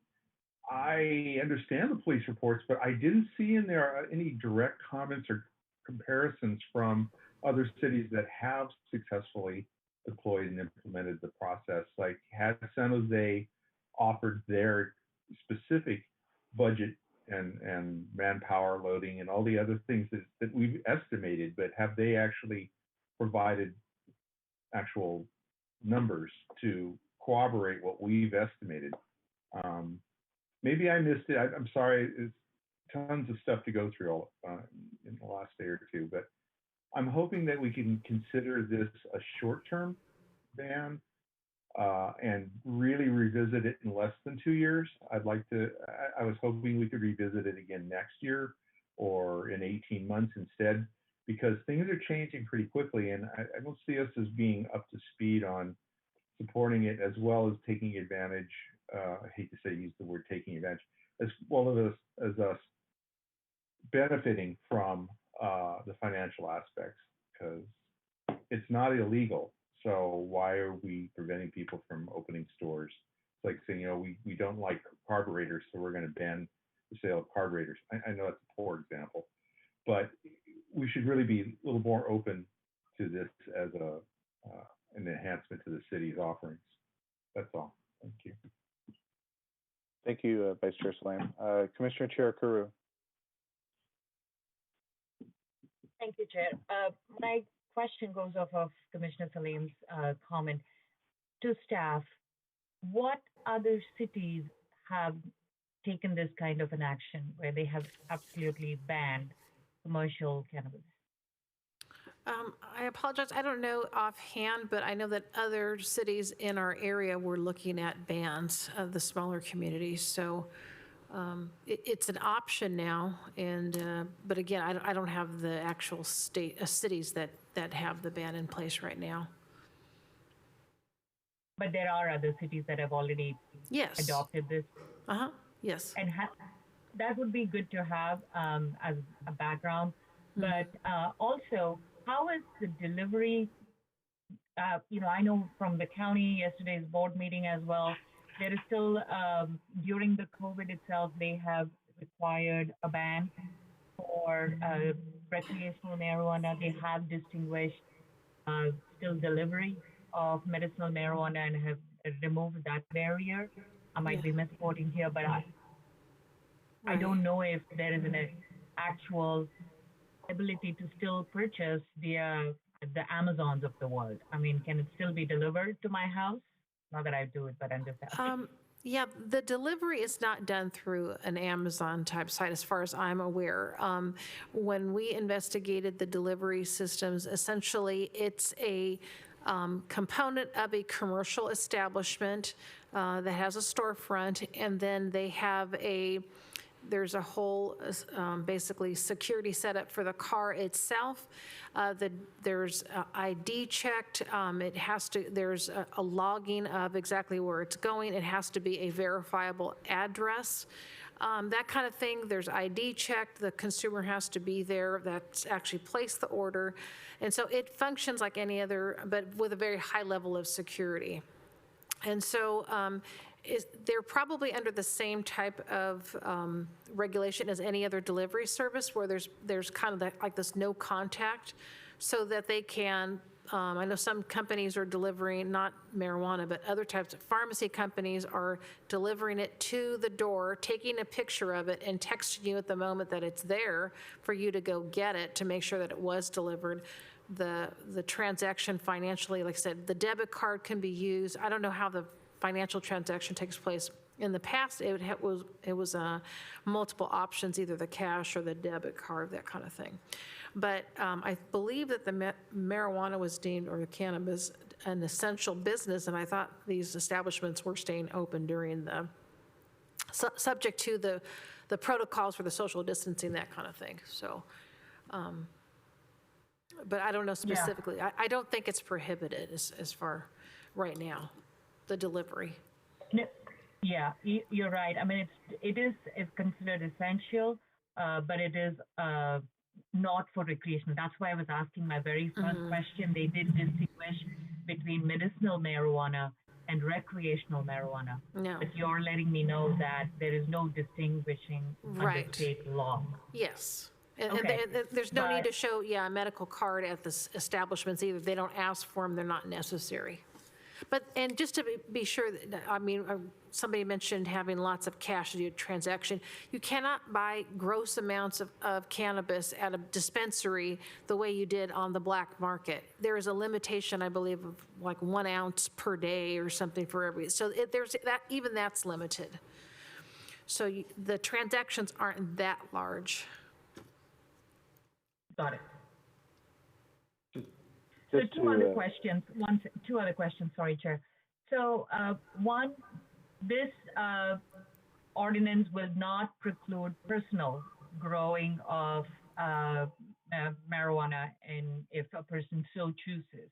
Correct. Correct? Yes. And that's still allowed personally and is legal through state law. It just cannot be transported or it cannot be raised commercially. Yeah, exactly. It would be, that would then be a commercial enterprise. Got it. And two, now I've always struggled with this. So I understand it's legal in the state and it's considered illegal with the feds.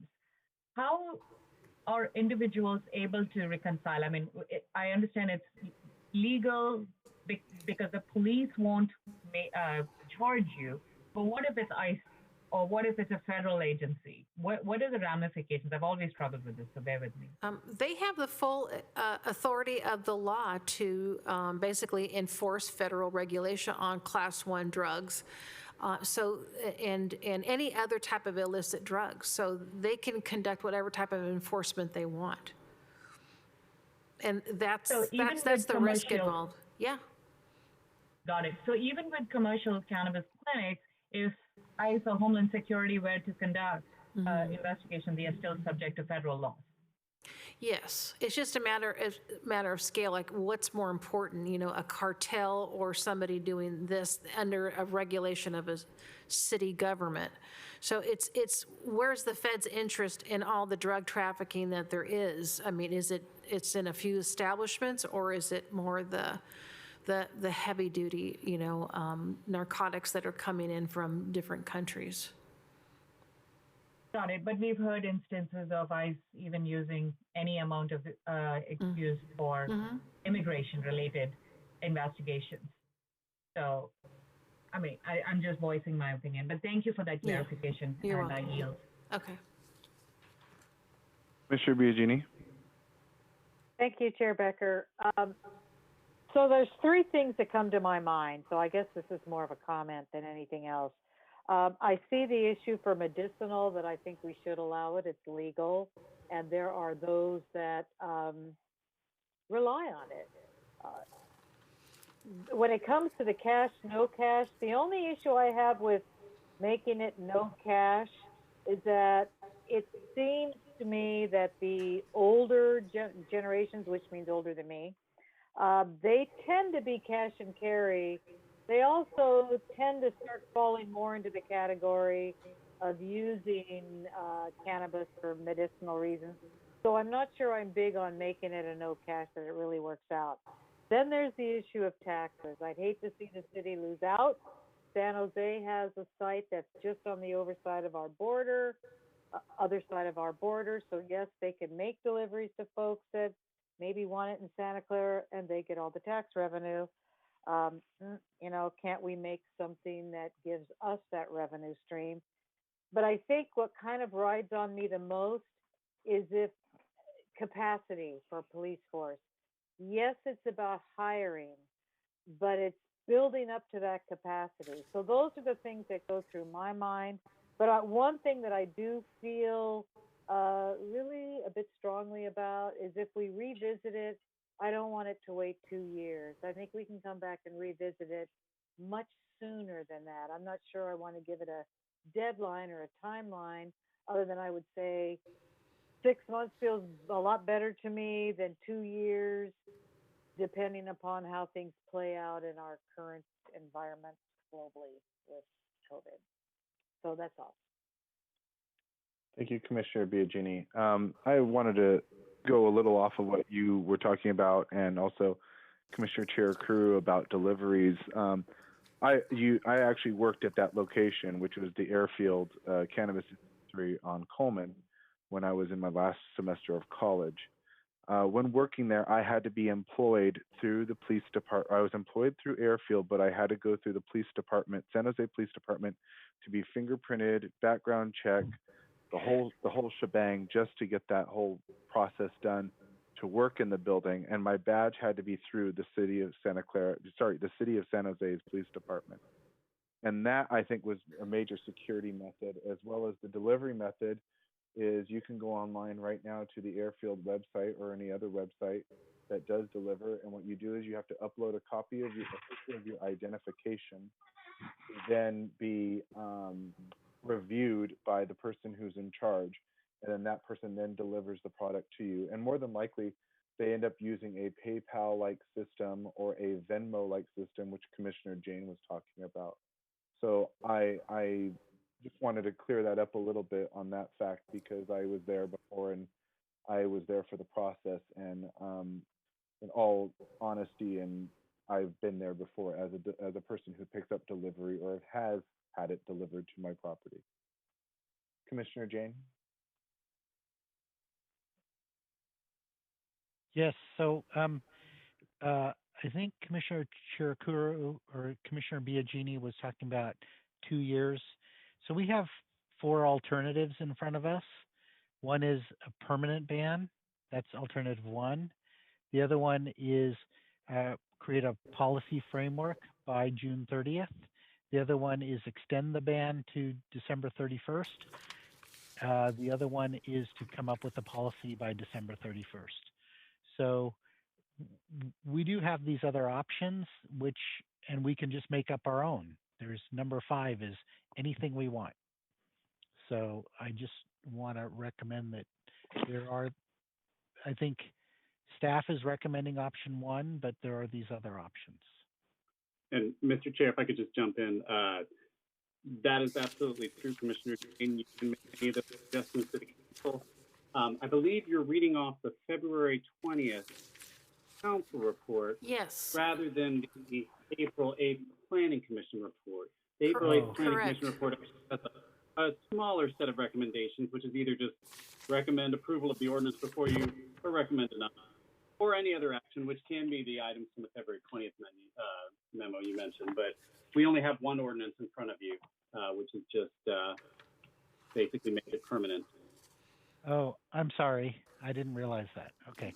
You are welcome to come up with something more creative, as you often do.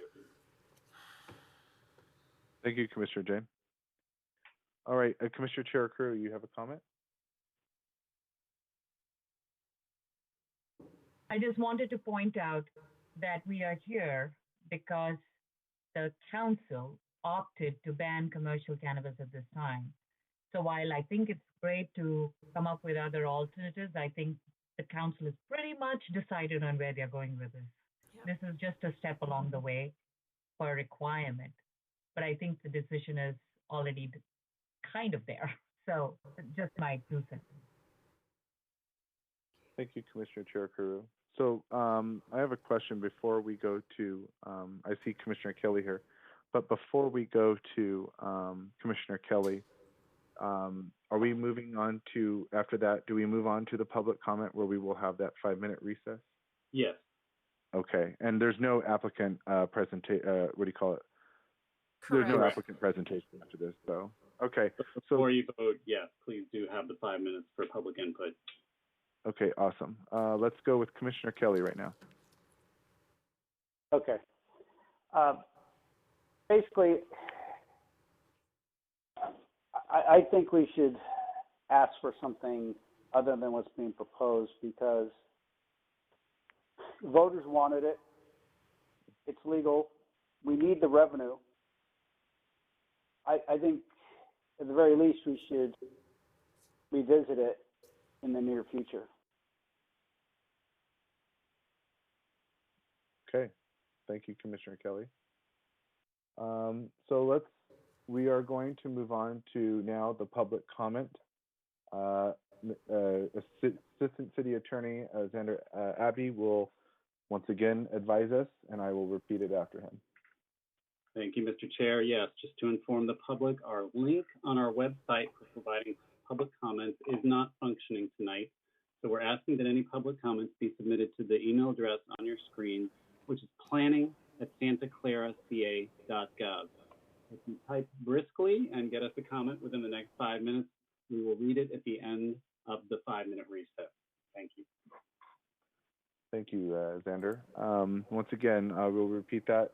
Please submit your public comments to planning@santaclaraca.gov. We very value your opinion, and we love to hear from anyone in the public. So right now, we are going to go to a 5-minute recess, and we will see you on the flip side.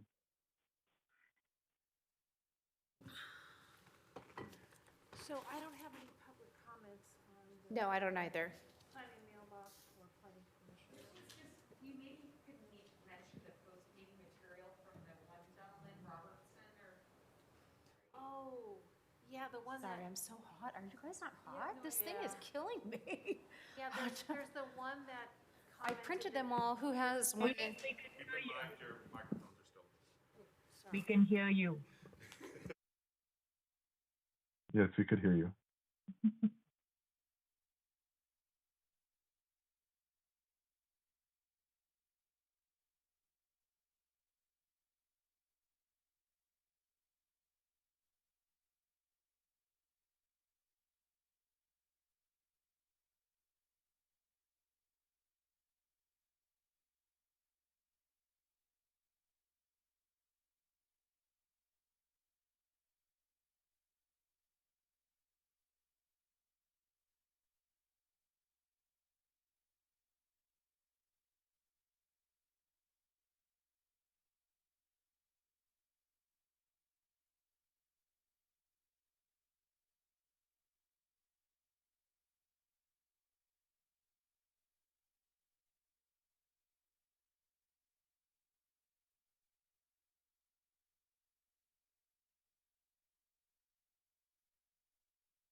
Excellent.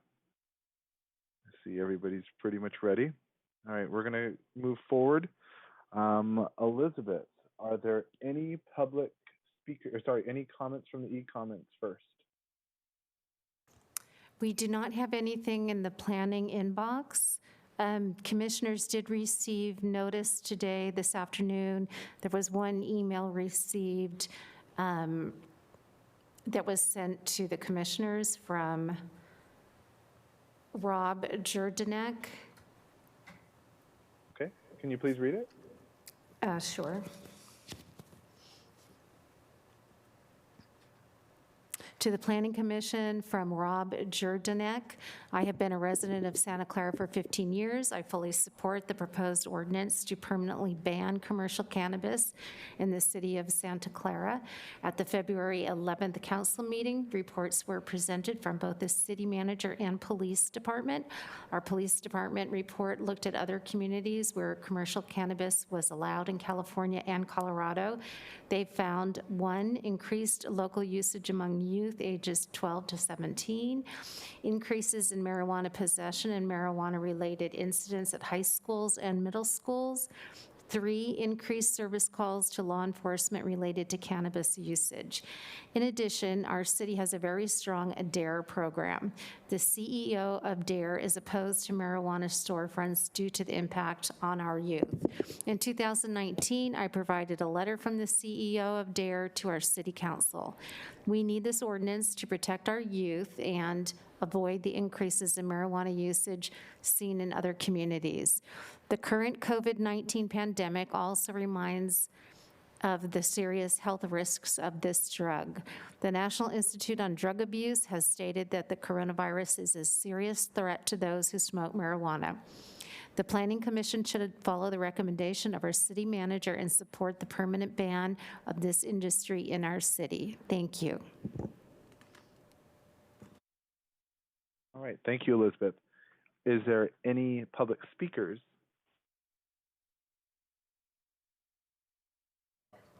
There are none. Okay. Do I have a motion to close the public hearing? So move. We have a motion by Commissioner Jain, second by Commissioner Cherukuru to close the public hearing.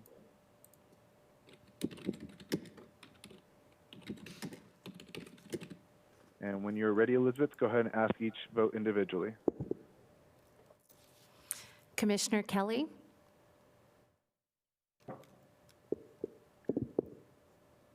Nay. This is just to close the public hearing. To close, yeah, close public. Oh, okay, yes, go ahead. Commissioner Ikezi? Aye. Commissioner Jain? Yes. Commissioner Saleme? Yes. Chair Becker? Yes. Commissioner Biagini? Yes. Commissioner Cherukuru? Yes. Thank you.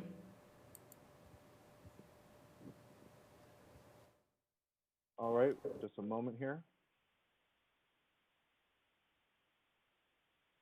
And that passes unanimously 7-0. Okay, now we are going to start with deliberations. I'm going to start off on this mainly because I would really like to hear more of what my other commissioners would have to say as well. First thing is that there's a giant stigma, I believe, that's still attached to marijuana or even cannabis use. For years it has been, and I feel that by the time that I'm probably in my retirement age, that this stigma may be gone. It's nothing against other older generations. I just think it's a generational issue of how it was illegal before, state and nationally. It goes to the thoughts of what my father went through, who was dying of cancer about 6 years ago now in 2014. That time that there was no cannabis dispensaries in the city of Los Banos where he was staying. There's only dispensaries here in the city of San Jose and the cities of San Francisco and so on. I used to have to go get him these items just because of the pain and everything that he had to deal with during his cancer treatment. It became more of a hassle because he had basically a right to go get it because he had a medical marijuana card, but had limited access to get it because of what other communities or cities decided which was fair. At the beginning of this lockdown, during the beginning of this pandemic, I saw that the lines were around the block. The lines were long. It took people 2 hours almost to get their product, either by delivery, by picking it up, or even by just waiting in that entire line. What I've noticed is that with Measure M, it passed with 76.6% of the vote. As Commissioner Jain said, and others, including Commissioner Saleme, is a mandate. It is a mandate to tell the people that the people of Santa Clara prefer to have this in their city. We are now on 2 years that it's been since the election in 2018, and currently there are now closures of these cannabis dispensaries here in the county, but it's leaving it open to delivery options. And once again, I'd like to remind a lot of people of how much money was spent on that ballot measure. I believe it was $100,000. If I'm wrong, I would like somebody to correct that information for me. And going further, I always felt that, you know, with the money for the marijuana based on the measure was going to go to our police, firefighters, basically our first lines of defense. I always felt that money should have also went to potholes, fixing our roads, but it never seems to happen. This was a very good measure because I felt it put the money in the right place, especially currently right now in the economic situation we are going to be facing, because I feel during a recession, people will still buy marijuana or cannabis products. As for the police issue, the money is continually coming from that measure, and I always felt that it would have been an easier way of doing this because of security based on the properties. Now, when it comes down to cash and card, I believe that they should have both, mainly the Venmo option or credit option, depending on how this ends up being with the banks. But cash option should also be a option too, because people do like to use cash, especially the older generations. Pretty much from that police issue with the security, I feel that if the dispensaries had their own security and we Santa Clarans decide how we want to operate these businesses as professional businesses, clean cut, you know, nothing out of the ordinary, and top-notch security, I think we would have a pretty good product on our hands and a place that can really make a benefit for the city of Santa Clara. Not only is it about the commercial cannabis sales, but we're also talking about growing and testing centers. And that would be a very good option for the city of Santa Clara because we have a lot of real estate that's open in our industrial areas that could be used for this. Because I know a lot of dispensaries that are looking for space and they're looking for the cities with the right cost. Santa Clara, I believe, has the right attraction to it. And the reason why is because of Silicon Valley power.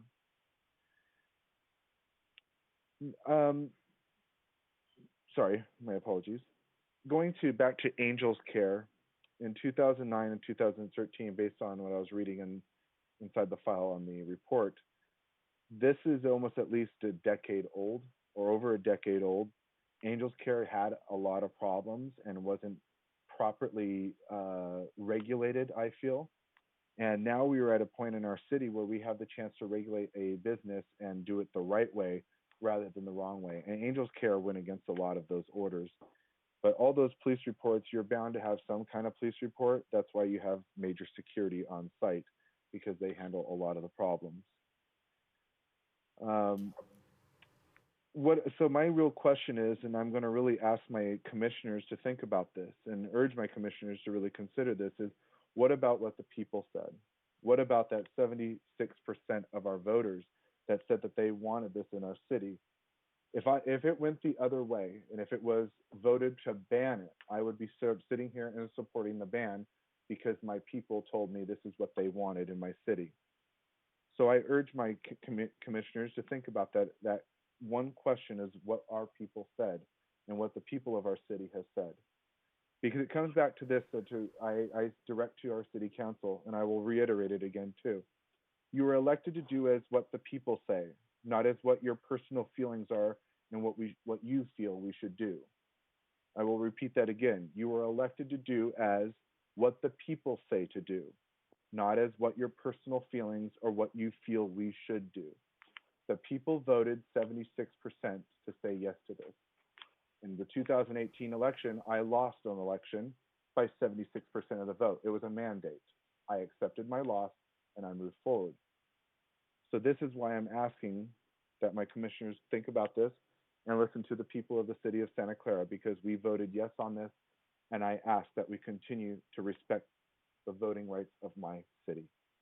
I will now go to Commissioner Jain.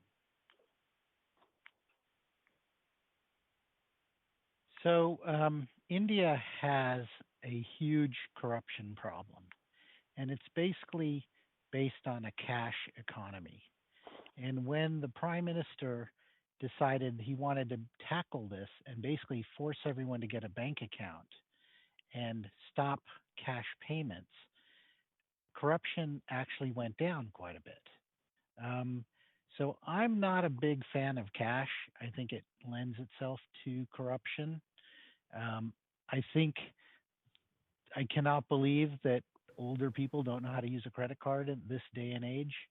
That boggles my mind.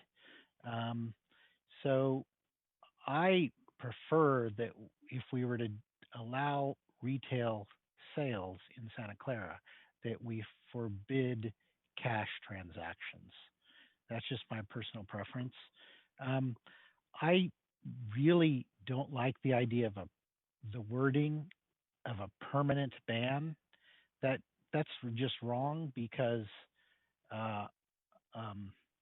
nothing is permanent, as we know. It can just be reversed by another council vote. I prefer to have some sort of sunset language that maybe we say we're going to continue the ban until, let's say, December 31st of this year or January 30th of 2021, because I figure by then the feds or the banks will have figured this out. Thank you. Thank you, Commissioner Jain. Next is Commissioner Kelly.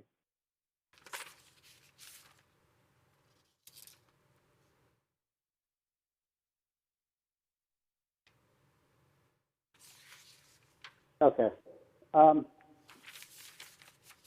Basically, I'm kind of in the same boat with Commissioner Jain. I think we need to have some sort of clause in this that it sunsets and they have to revisit it. The voters want it. The state's working on ways to make it not just cash, but others. And I think we can require more security, because in the places I toured, they had security. So I don't see why we can't allow these, places in industrial areas, require them to have their own security. So the burden on the city to monitor them is reduced. That's all. All right. Thank you, Commissioner Kelly. Commissioner Cherukuru. Thank you, Chair. I'm probably going to be one of those 34%. As a mom of 2 children who've grown with the DARE program and have sworn DARE officers, I support our city and our police force and the goal to keep our city free of free of drugs. I have seen, and I have been with other city jurisdictions that have also, every time there is a medicinal, even at the time it was medicinal marijuana clinics, have shrugged, because even implementing the medicinal marijuana clinics was quite a challenge back in the day. I've seen the crime rates significantly differ between city of Santa Clara that doesn't have this and other cities that do. And I'll not name the cities. Our crime rate, our children's safety is my priority. I was one of those who did not vote for this in the measure. I have doctors as my friends who have significantly advised of the health ramifications of those who have experimented, who have taken it for recreational use. It's not just one generation, especially for women, and when you are exposing more pregnant women, and women who are in childbearing age have a significantly larger. And we have seen many more kids who have been exposed during pregnancy have significant developmental issues. Not to say that that's not the same for smoking or for alcohol, which are all legal, but medicinal marijuana is not the same. I mean, medicinal marijuana, that's why I was trying to distinguish in all my comments what's prescriptive and what is based on an actual recommendation by a doctor versus what is considered legal for recreation. And in all my values, I cannot support any clinics in this city. So I am in favor of the zoning amendment. So I will speak as a mom and as a representative of those parents and those communities that significantly value their safety and security of their children. Thanks. Okay, Commissioner Biagini. There we go. Thank you, Chair Becker. It's still a controversial issue. I lean heavily towards the need for medicinal marijuana, but I understand, Commissioner Cherukuru, the concern about the younger generation. Of course, then I turn around and think, well, I know it's different, but alcohol is legal. One would expect folks to be responsible about it, whatever age you are, and that doesn't happen. So I don't know that saying, hey, can everybody just be responsible is going to fix anything. But on the issue of medicinal marijuana, there are just too many that I have personally known for whom medicinal marijuana has made a huge difference. I'm not sure, to your comment, Commissioner Kelly, I think it was, about having businesses simply use their own private security firms. I don't think that's enough. I really don't. I've had some familiarity when I worked in the labor movement with the type of screening that happens with private security agencies, and not all of them. I don't want to trash, so to speak, that particular industry, but I do think it needs police oversight. But when it's all said and done, I can't be opposed to I am opposed to a permanent ban. I don't know what, I agree with Commissioner Jain that it shouldn't be permanent. I'm not sure if the way to handle it is to say sunset clause by date X, or if it's simpler, and I choosing that word a bit reluctantly, to just simply insert temporarily prohibit all commercial cannabis activity. But I know that's pretty open-ended if you just say temporarily prohibit. Those are my thoughts on it. I don't feel comfortable that the city of Santa Clara currently today has the capacity. I'm not convinced that we do. I think there's a lot that has to ramp up, particularly with the police force, to get us to that point.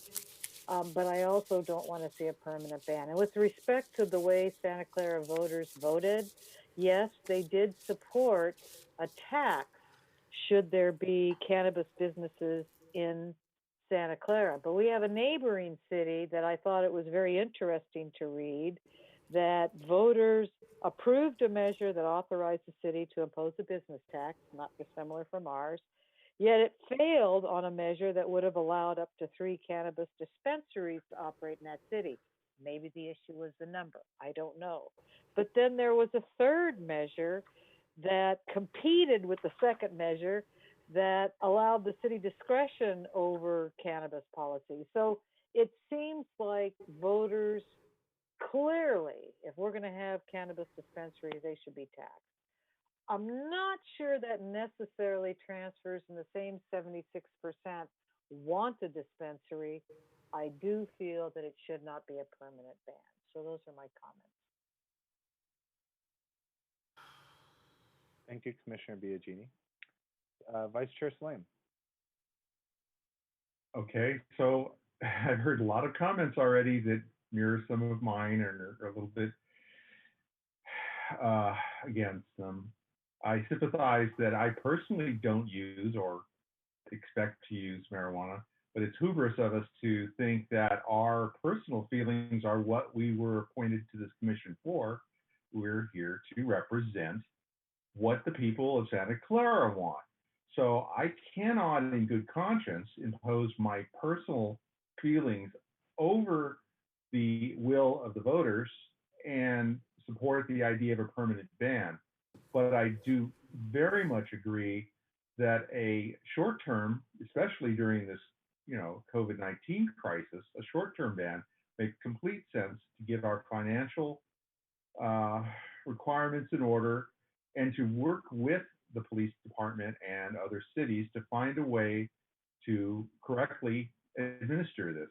I'm not saying new things in this. I just want you to realize that there's got to be a middle ground, and an absolute ban feels like we are not respecting the will of the city.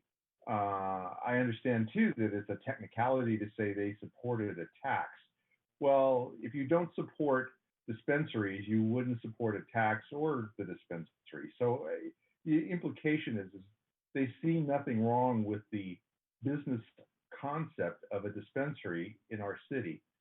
Other cities have successfully administered and implemented this. We need to learn from them. The cities that have not done so, understanding exactly what their reasoning was would have been something very helpful in the report. I know it's very difficult for the staff to go wide as well as deep into this issue.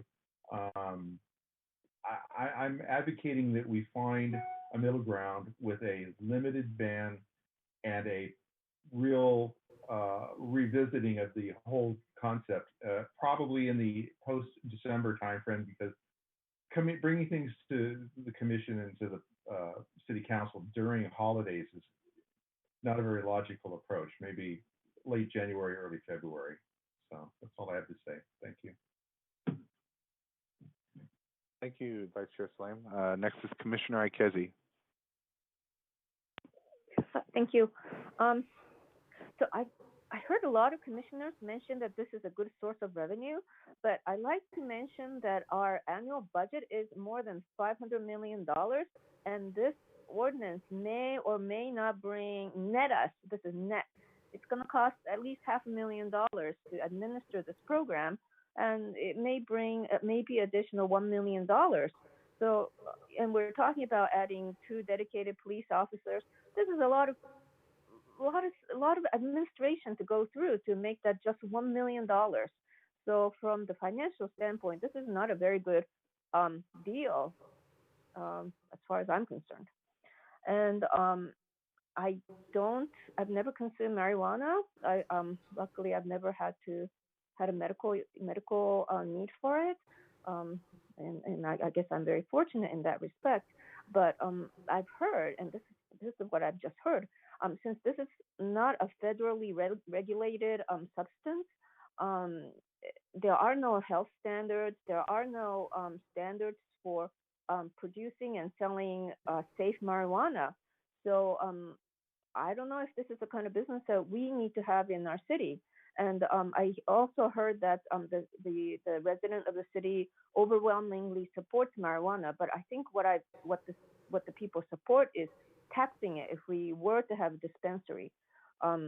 It's not necessarily that they want, 70% of the people want to have a dispensary in the city.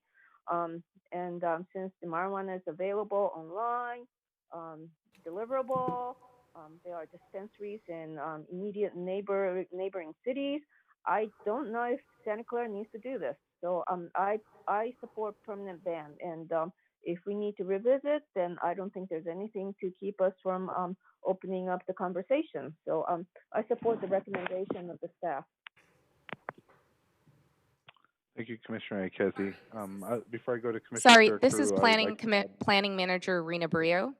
I just want to point out to the commissioners that it's almost 10 o'clock, and we've had staff here since well before the meeting to set it up. And I think we've heard from all the commissioners And I would encourage you to see if you have any last remaining comments that you feel your commissioners must hear, but perhaps a motion could be made in the near future. Thank you, Rena. Before I go to Commissioner Cherukuru, I'd like to say that there's three things. One, it creates jobs, because it's a lot of jobs, especially currently right now with this pandemic. People will probably be needing jobs soon. And also, I do want to keep it out of the hands of our children. And three, I feel it was a waste of money to be putting this on the ballot if we're just going to end up doing nothing with it. Commissioner Cherukuru. I just wanted to reiterate that it is 76%. I voted for it for the tax. So I completely agree with Commissioner Biagini and Ikezi that does not mean that 76% of the city wanted cannabis, commercial cannabis in the city. And I'm ready to make a motion. But Okay, thank you, Commissioner Cherukuru. Commissioner Biagini. I'm likewise ready to make a motion, and I'm wondering if it's the same as yours, Commissioner Cherukuru. So let me put it this way. Without stepping over you, Commissioner Cherukuru, I'm ready to make a motion to approve the recommendation if, in fact, I am accurate in understanding that this is something that can be changed later and that it is not a permanent ban. Let's see. First of all, in the ordinance, it would say a ban. It doesn't say the word permanent. Mr. Abbe, can you clarify that? I know in our description we were trying not to use the word permanent in front of it because any code can be changed. If your preference or the motion is to recommend support as at council's direction, which is to ban commercial activity only, then you can also recommend that the council revisit it within a year or some type of time frame so that they have that direction from you or thoughts from you. Okay, yes, that's correct. We took the word permanent out of the ordinance, in fact. I just did a word search for the word, and I see the only place we accidentally left it was in the footer, but not in the body of the ordinance. Okay, well, I'd like to hear more comments, brief comments, because I'm okay to move the recommendation as long as I know it's something that can be changed and that we can bring it back up. That's all. Commissioner Kelly?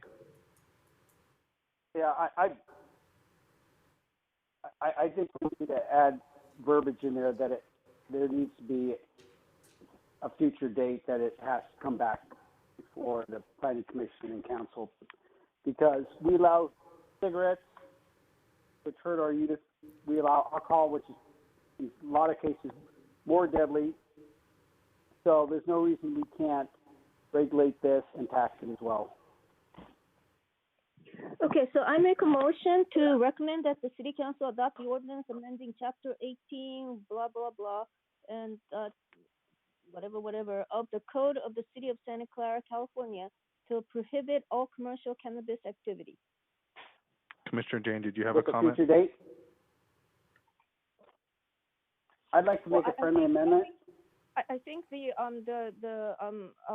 Xander made it clear that nothing in this language precludes us from.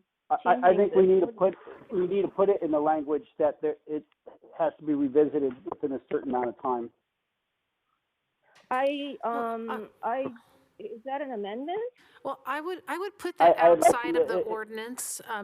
That language to revisit it doesn't belong in an ordinance. What you have to do is provide a second recommendation to council then to revisit the ordinance.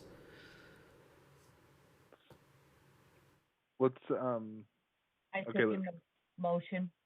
Let's Commissioner Jain, you had a comment? Yeah, it seems to me, though, that that's why we're in this position is because council had voted on something to set a date of June 30th as a deadline. So they've already done that. So we're just extending it one more time. I don't think so. I mean, if we were to go with this recommendation, then it's not gonna automatically come up. It's going to come up only if somebody says it's going to come up. I think we need Yeah, Mr. Chair, may I add a word of clarification? Yes. So, so our current city code, chapter 18.102, contains a sunset clause. And it basically says that the entire chapter is going to be automatically repealed on June 30th of this year, which is why we're bringing this to you on this night. We really need to get this done tonight so that it can go to council before that expiration. It would be very easy to put in identical sunset clause language to what we already have and just change the date, if that's the pleasure of majority of the commission. So if you want to restore a sunset, just say the word and I can put that language back in. I'm opposed to sunset because, I mean, look, we spent like almost, I don't know how long, maybe more than an hour discussing this. And 2 hours. until we're ready to change it, why keep having this come up every year or every half year? And we're going to be spending a couple hours going over this again and again. Well, why do we have tobacco stores in the thing? Why do we sell tobacco in the grocery stores? Why do we sell alcohol? But that's not what we're talking about here.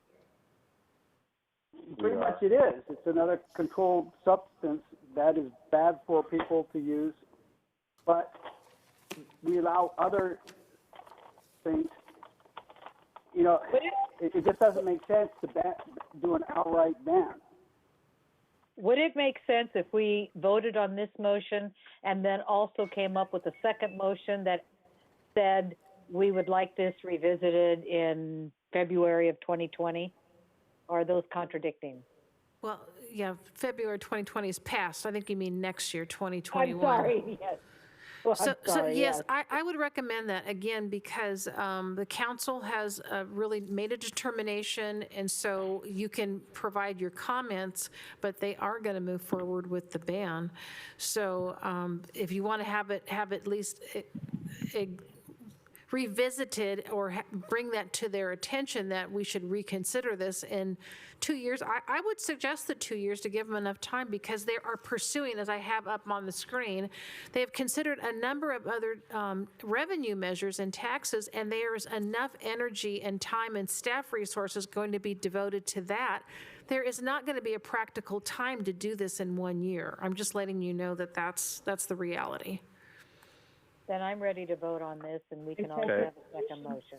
Okay, so we have two commissioners, Kelly and Jain. So Commissioner Kelly, is there anything you're wanting to add to this?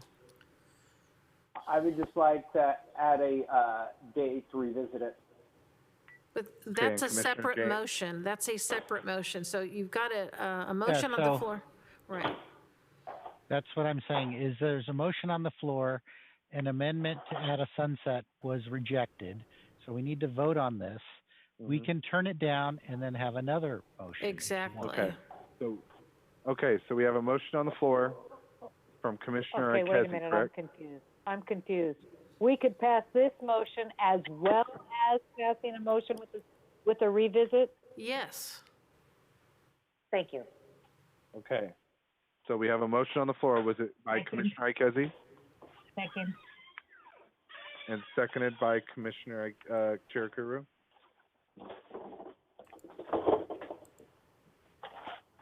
No, it was Ikezi need a second. No, actually, I think it was Cherukuru. That's okay, I don't care. I wrote down your name. So we have a motion on the floor by Commissioner Ikezi and a second by Commissioner Cherukuru. And this is to approve the staff recommendation? Yes. Yes.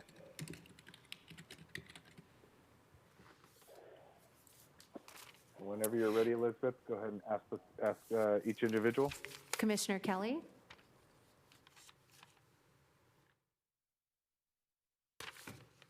Commissioner Kelly, we're asking for your vote on the staff recommendation. Nay. Hold on. You said nay. Maybe I'm muted. Commissioner Ikezi? Excuse Aye. me. Okay. Commissioner Jain? No. Commissioner Saleme? No. Commissioner Becker? No. Commissioner Biagini?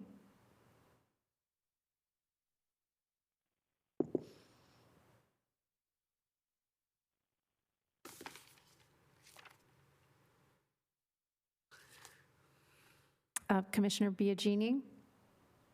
Oh, I'm sorry. Yes. Commissioner Cherukuru? Yes. Thank you. So that motion fails. Okay, and that motion fails 4-3. So now, what is the process forward? Do we just move forward, or do we have another? I would like to make another motion. Okay, so Commissioner Jain, what would your motion like? What would you like your motion to be? I would like to add a sunset clause to this current ordinance of February 28th of 2021. Second. Okay, so we have a motion on the floor for a sunset clause till February 28th, 2021 by Commissioner Jain. We have a second by Commissioner Biagini.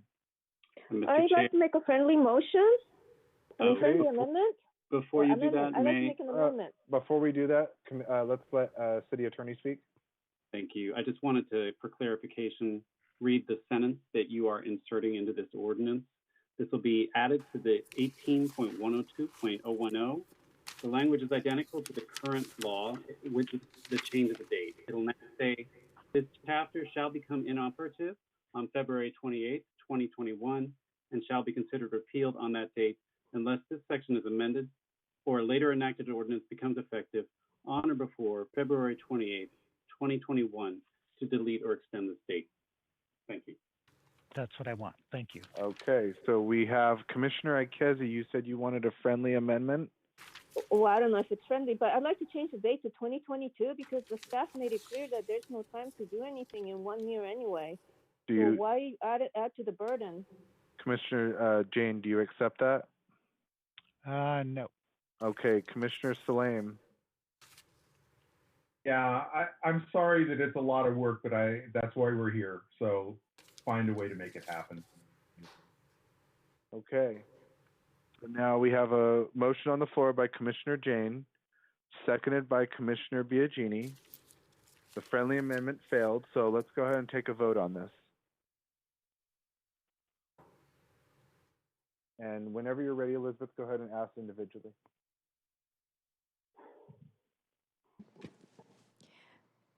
Commissioner Kelly?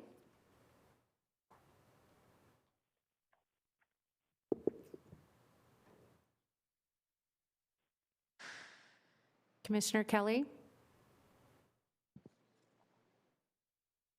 I'll move on to Commissioner Ikezi. Nay. Commissioner Jain? Yes. Commissioner Saleme? Yes. Commissioner Becker? Yes. Yes. Commissioner Biagini? Yes. Commissioner Cherukuru?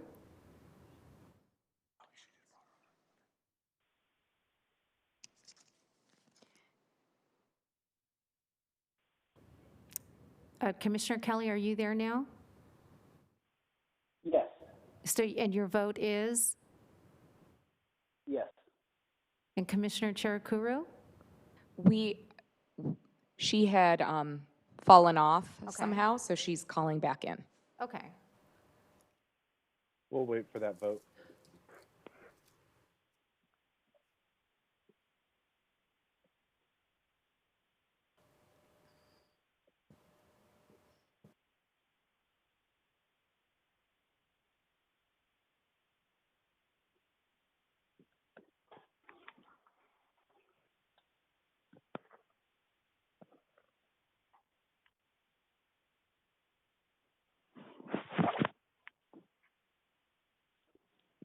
We apologize for the pause, everyone.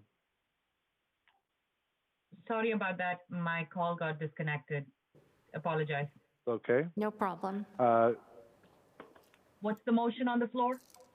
The motion on the floor is to To add get a sunset clause until February 28th, 2021. And it was moved by Commissioner Jain. It was seconded by Commissioner Biagini. And how do you vote? Yay. Thank you. Just one moment.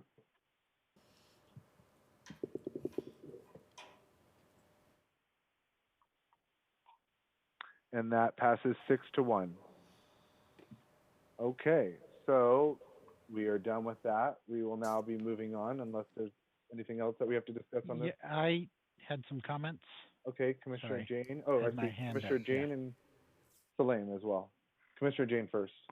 Yeah, I would like to recommend that council consider, perhaps limiting the types of activities to maybe only retail dispensaries that would reduce the burden on the police force, because they wouldn't have to get trained up on how to regulate all different types of operations or activities. And then also to maybe have the council consider limiting the operations to non-cash.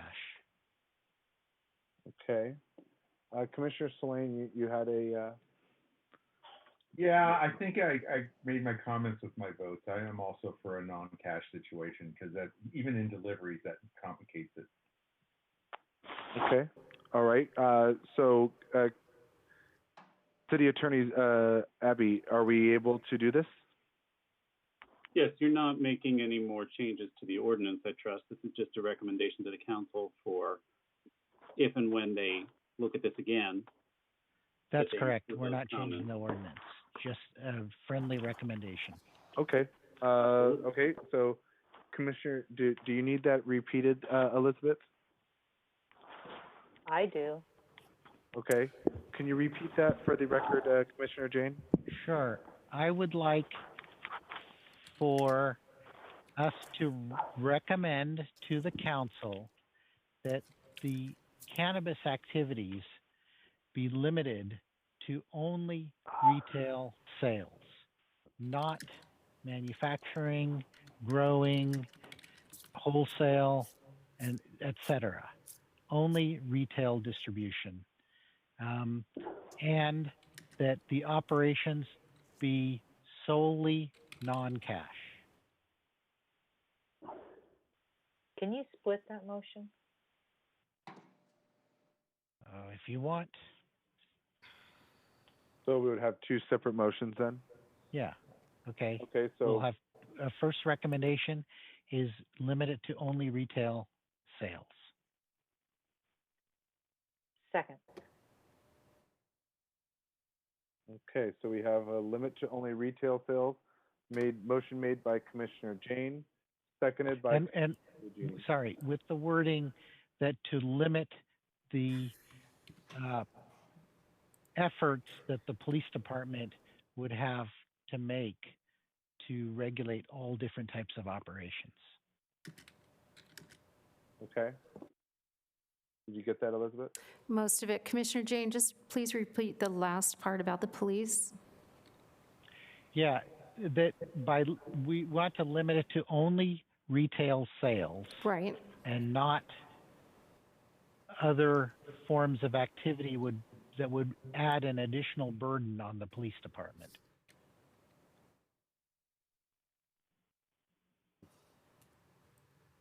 Okay, got it. One moment.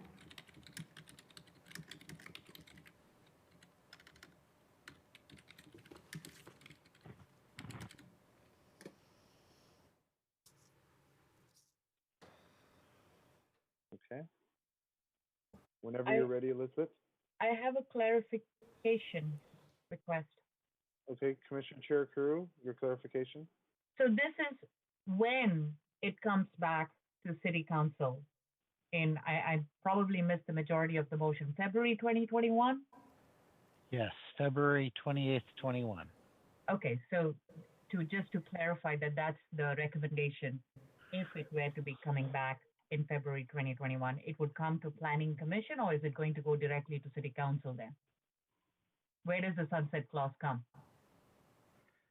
It would have to come to Planning Commission again, yes. Okay.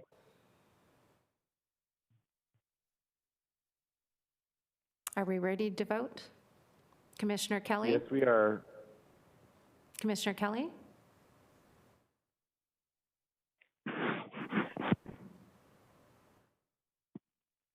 I will move on. Commissioner Ikezi? Nay.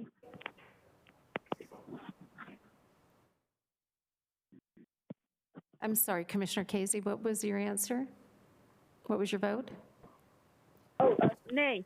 Got it, thank you. Commissioner Jain? Yes. Commissioner Saleme? Yes. Chair Becker? Yes. Commissioner Biagini? Yes. Commissioner Cherukuru? No. Commissioner Kelly? Yes. Thank you.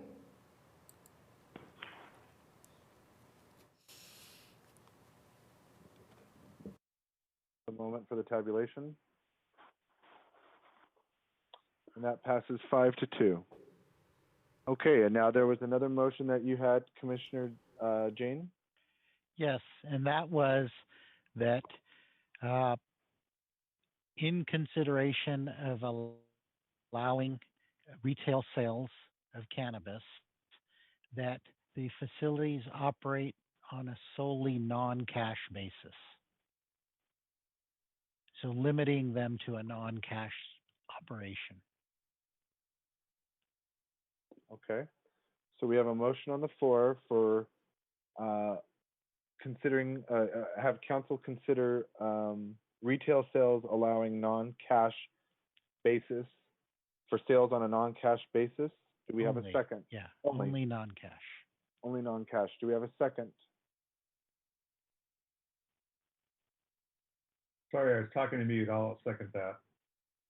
Okay, seconded by Vice Chair Saleme. We have a motion on the floor by Commissioner Jain, seconded by Vice Chair Saleme. Did you get that whole thing, Elizabeth? Yes, one moment. Okay, whenever you're ready to call the votes. Commissioner Kelly?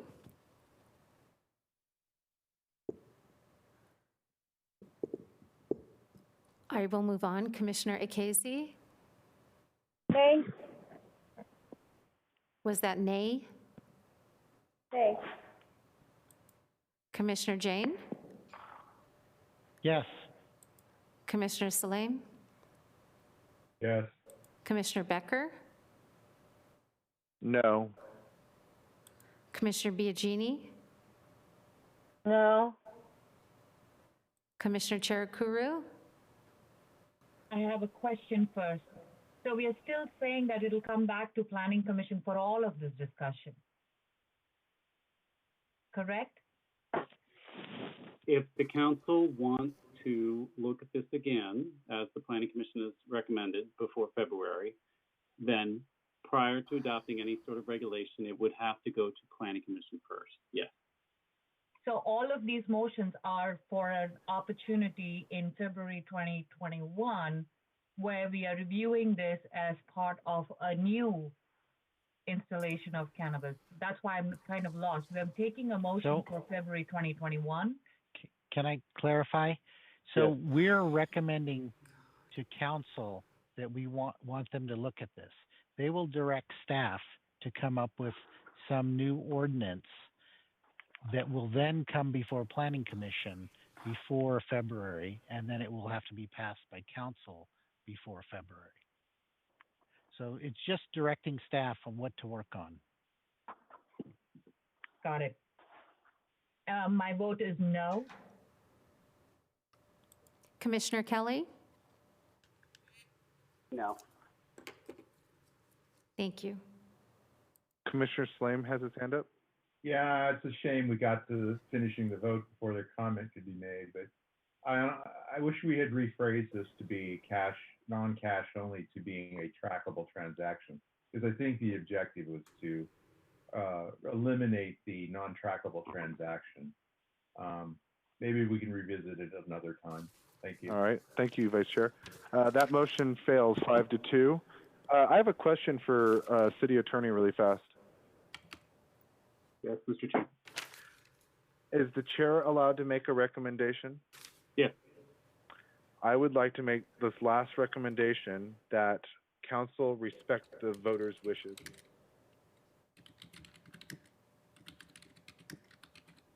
Do we have a second? I'll second it. I'll second that. All right, that was seconded by Commissioner Kelly. Whenever you're ready, we'll do a verbal vote.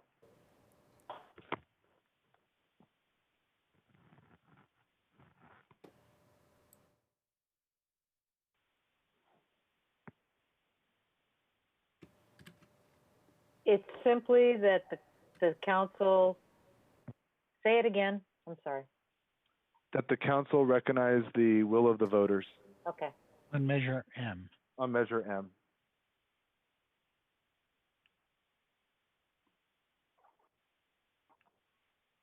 Commissioner Kelly, Yes. Commissioner Ikezi, So I'm not ready to vote on this.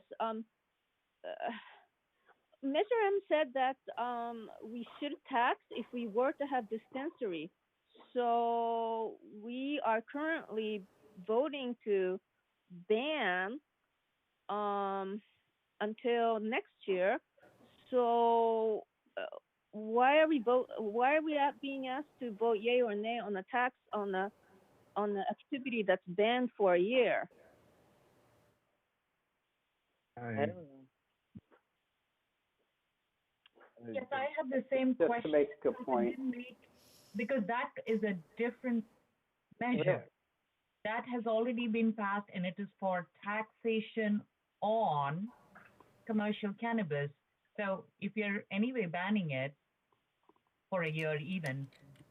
But that's kind of what I'm trying to get at is the fact that we voted to tax it, and now that we're not going to do it, pretty much then that was nothing then. I mean, don't you have to reverse? But that's interpretation. That's interpretation that the vote was for commercial cannabis, and that's why we are taking this recommendation back to City Council. That does not, that's interpretation. That's, I can't vote on it. Yes. So Can I just comment? You can abstain. Please do. Abstain. This is Gloria. Commissioners, I just want to make sure of what Commissioner Cherukuru was saying. Your motion inserting a sunset clause already would address that. So you're in effect telling them that you basically want this, since there was support to tax commercial establishments, it's going to be, we're looking at revisiting the whole issue next year. I mean, again, your motions really should be directed towards land use decisions, which is your jurisdiction. You know, I would avoid things that sound or infer a political, content. Okay.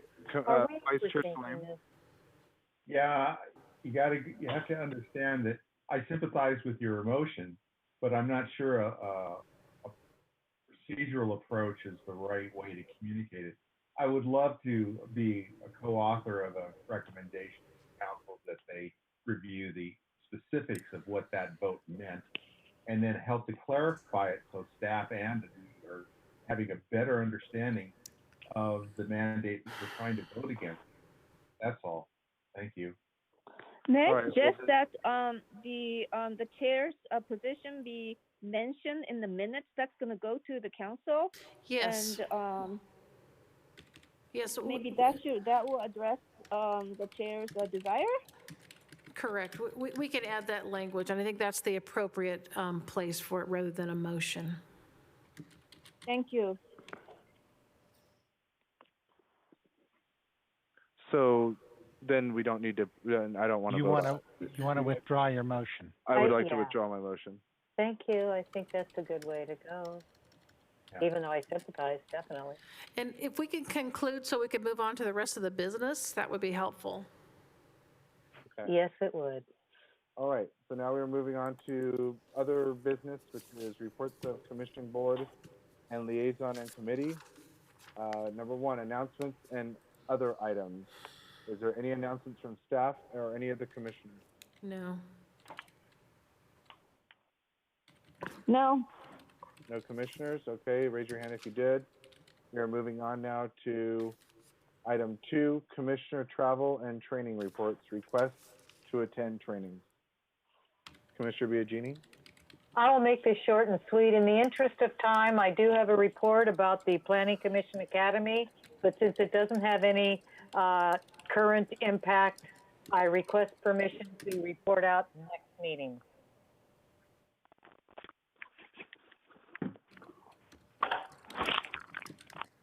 Okay, Commissioner, Vice Chair Saleme.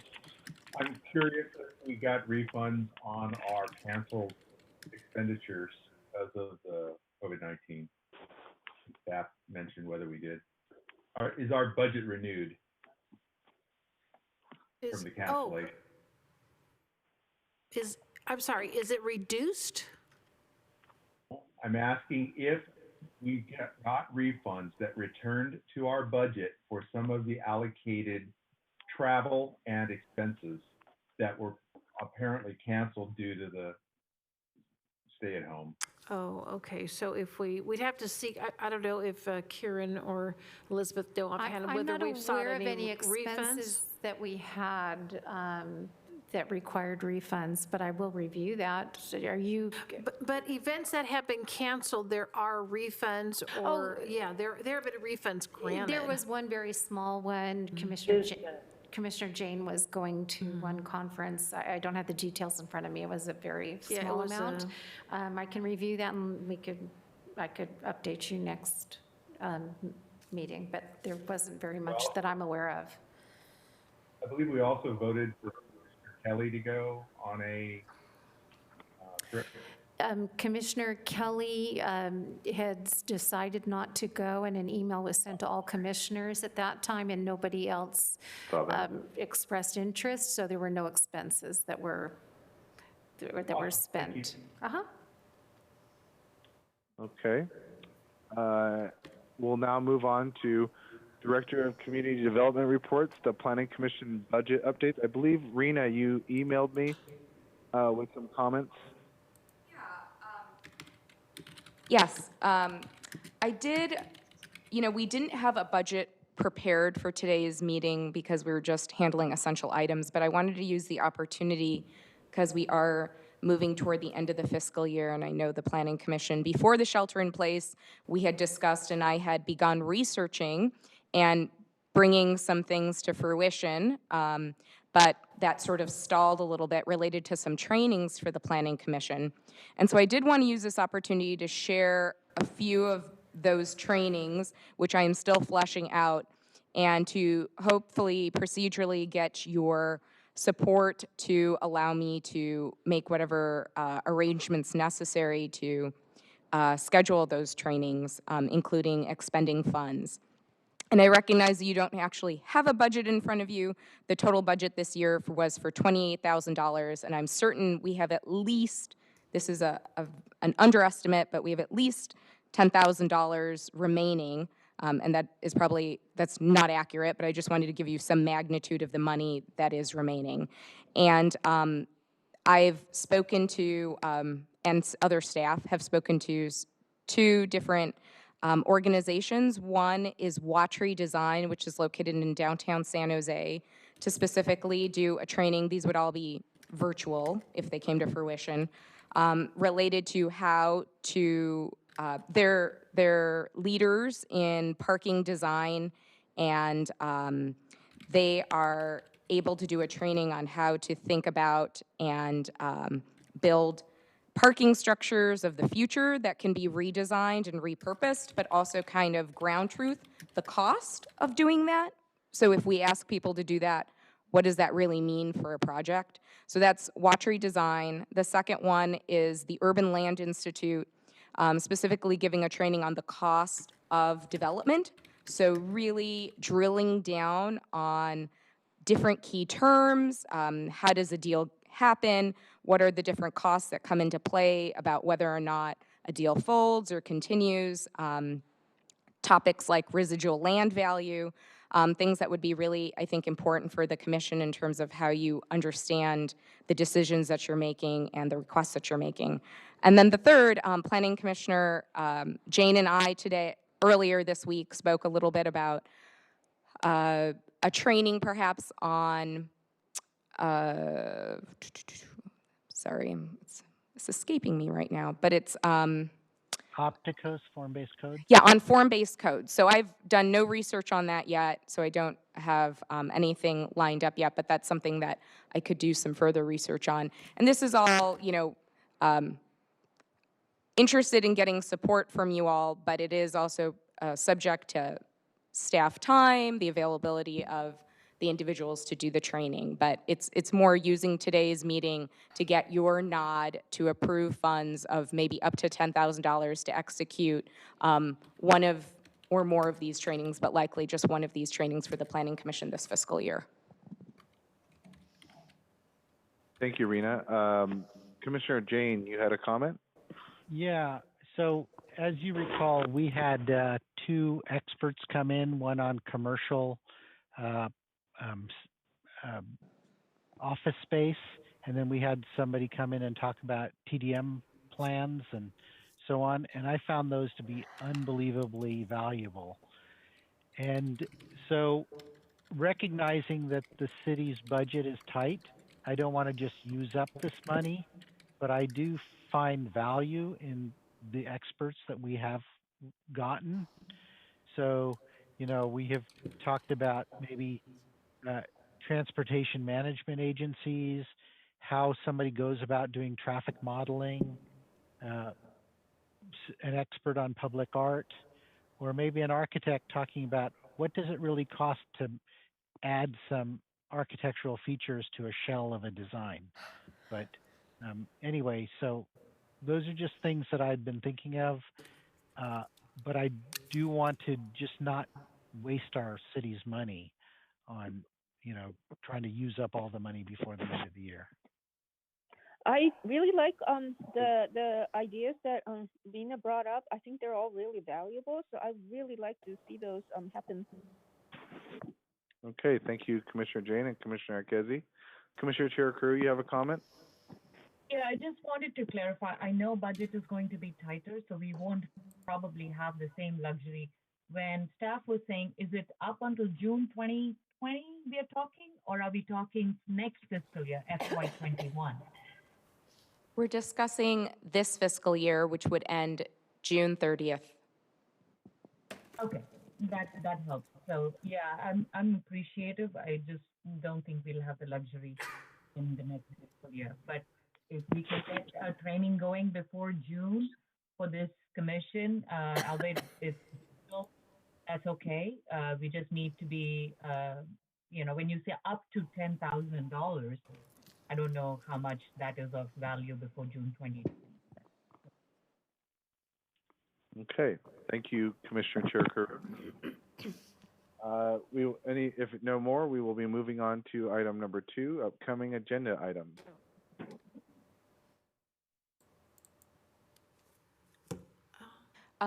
I just wanted to clarify, Chair Becker, that I would need approval from the Planning Commission in order to take action to expend your funds. And what I can do is we actually have likely a Planning Commission meeting on the 22nd of April where we're going to do a study session on VMT. I'm still getting absolute confirmation of that. So that allows me maybe a week or two to give you a little bit more refined information that I can get from the individuals that I've already reached out to and perhaps Opticos, just in the interest of time, what I'm able to accomplish between now and the 22nd. That way maybe you have a more informed vote.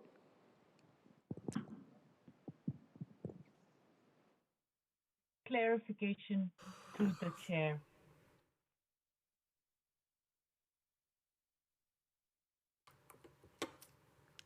Sorry. Clarification through the chair, if I may ask staff. Go ahead. So, Rena, you mentioned that April 22nd. Now, is that considered essential? Because we are under a government order. And Correct. unless it's really essential, Correct. are we just having a meeting for VMT training? I mean, No. that I'm trying to determine where the boundary lies between absolutely, because every meeting requires, again, staff members to be there. It requires a lot of activity related, unless it's absolutely considered critical and essential. I'm not sure Yes. of the value. Each item is discussed with our city manager. Specifically, the item on VMT is being discussed because we do have an upcoming deadline, which the state has not extended, in which the city has to switch from LOS to VMT as a metric. And so there's some really critical dates that the commission will need to take and the city council will need to take in order to take action. So the 22nd meeting for that item is really due to the deadline, and it's for us to align with state law. So that's still getting absolutely figured out, but I do want to assure the commissioners that every item that we're bringing forward to you during the shelter in place is being determined to be essential. Thank you, Rena. That's helpful. Appreciate the clarification. I yield. Okay. Thank you, Commissioner Cherukuru. Commissioner Jain? Yes, what I was saying was that I would like to authorize up to $5,000. I believe we paid one of the consultants $5,000 last time to do one of these trainings. Okay. Thank you, Commissioner Jain. Commissioner Saleme, you had a comment? Well, I thought better, but I'm worried that we're going to hit some budget issues, especially around things like equipment. I know Commissioner Ikezi's iPad is broken, and for the keyboard part, and my keyboard or my charger cable doesn't stay in without tape. So I'm a little worried that because of the economy and the restrictions, that we might actually wind up at some point with unusable equipment. Hopefully there's some way to keep this going out of extras that are sitting in a box somewhere, or anything that we could do to help extend the life. Okay. Thank you, Vice Chair. Now, asking staff, so now with Commissioner Jain had I don't know if it's a motion, but is this something that we're going to just vote on next period, or is this something we can vote on now? I would prefer if you can vote on that now, if $5,000 is acceptable to the commission, because then it'll allow me to begin things sooner rather than later. Okay, well, let's do that. So we have a motion. We have a motion by Commissioner Jain for $5,000 budget, and we have a second by Commissioner Cherukuru. Up to 5,000. Up to 5,000.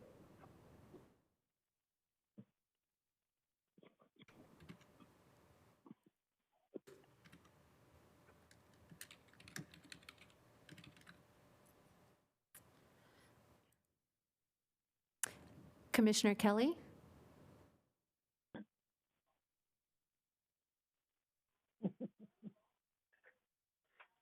You need to come to him last, always. Commissioner Ikezi? About my iPad is working fine, and the budget is use it or lose it. If we don't use it by June, we're gonna lose it anyway. So, and next year the budget may go down. So I think, if we're not wasting the money, we should go ahead with the program. Commissioner Jain? Yes. Commissioner Saleme? Yes. Chair Becker?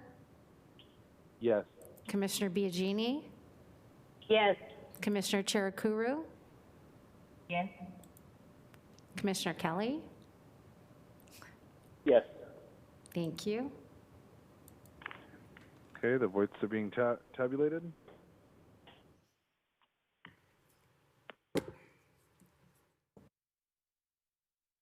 And that passes unanimously. Okay, is there anything else we needed to vote on this for any budget items? No, that's it. Seeing none, okay, we will now move on to upcoming agenda items. Oh, we already have, I think that was it. Oh, think that okay. was We just it. spoke about that. Okay, so city council action. The only item that I'm aware of is on the March 24th, and that's the DAP number 1 for related was approved by city council. Okay. Nothing else? Seeing none? We have reached this point of our meeting where it's an adjournment. Motion to adjourn. Second. All right, motion to adjourn by Commissioner Jain, second by Commissioner Biagini. Aye. Aye. Aye. Aye. Stay safe and healthy, everyone. Staff, thank you very much for working late. Take care. You. Be Thank safe. you. And thank you, city staff, for everything. Thank you, staff. Okay. Even spending all this time listening to us. Thank you. And thank you all the night. commissioners. All right. you. Thank you. Good night, everyone. Thank you for running the meeting. Bye. Have a great night.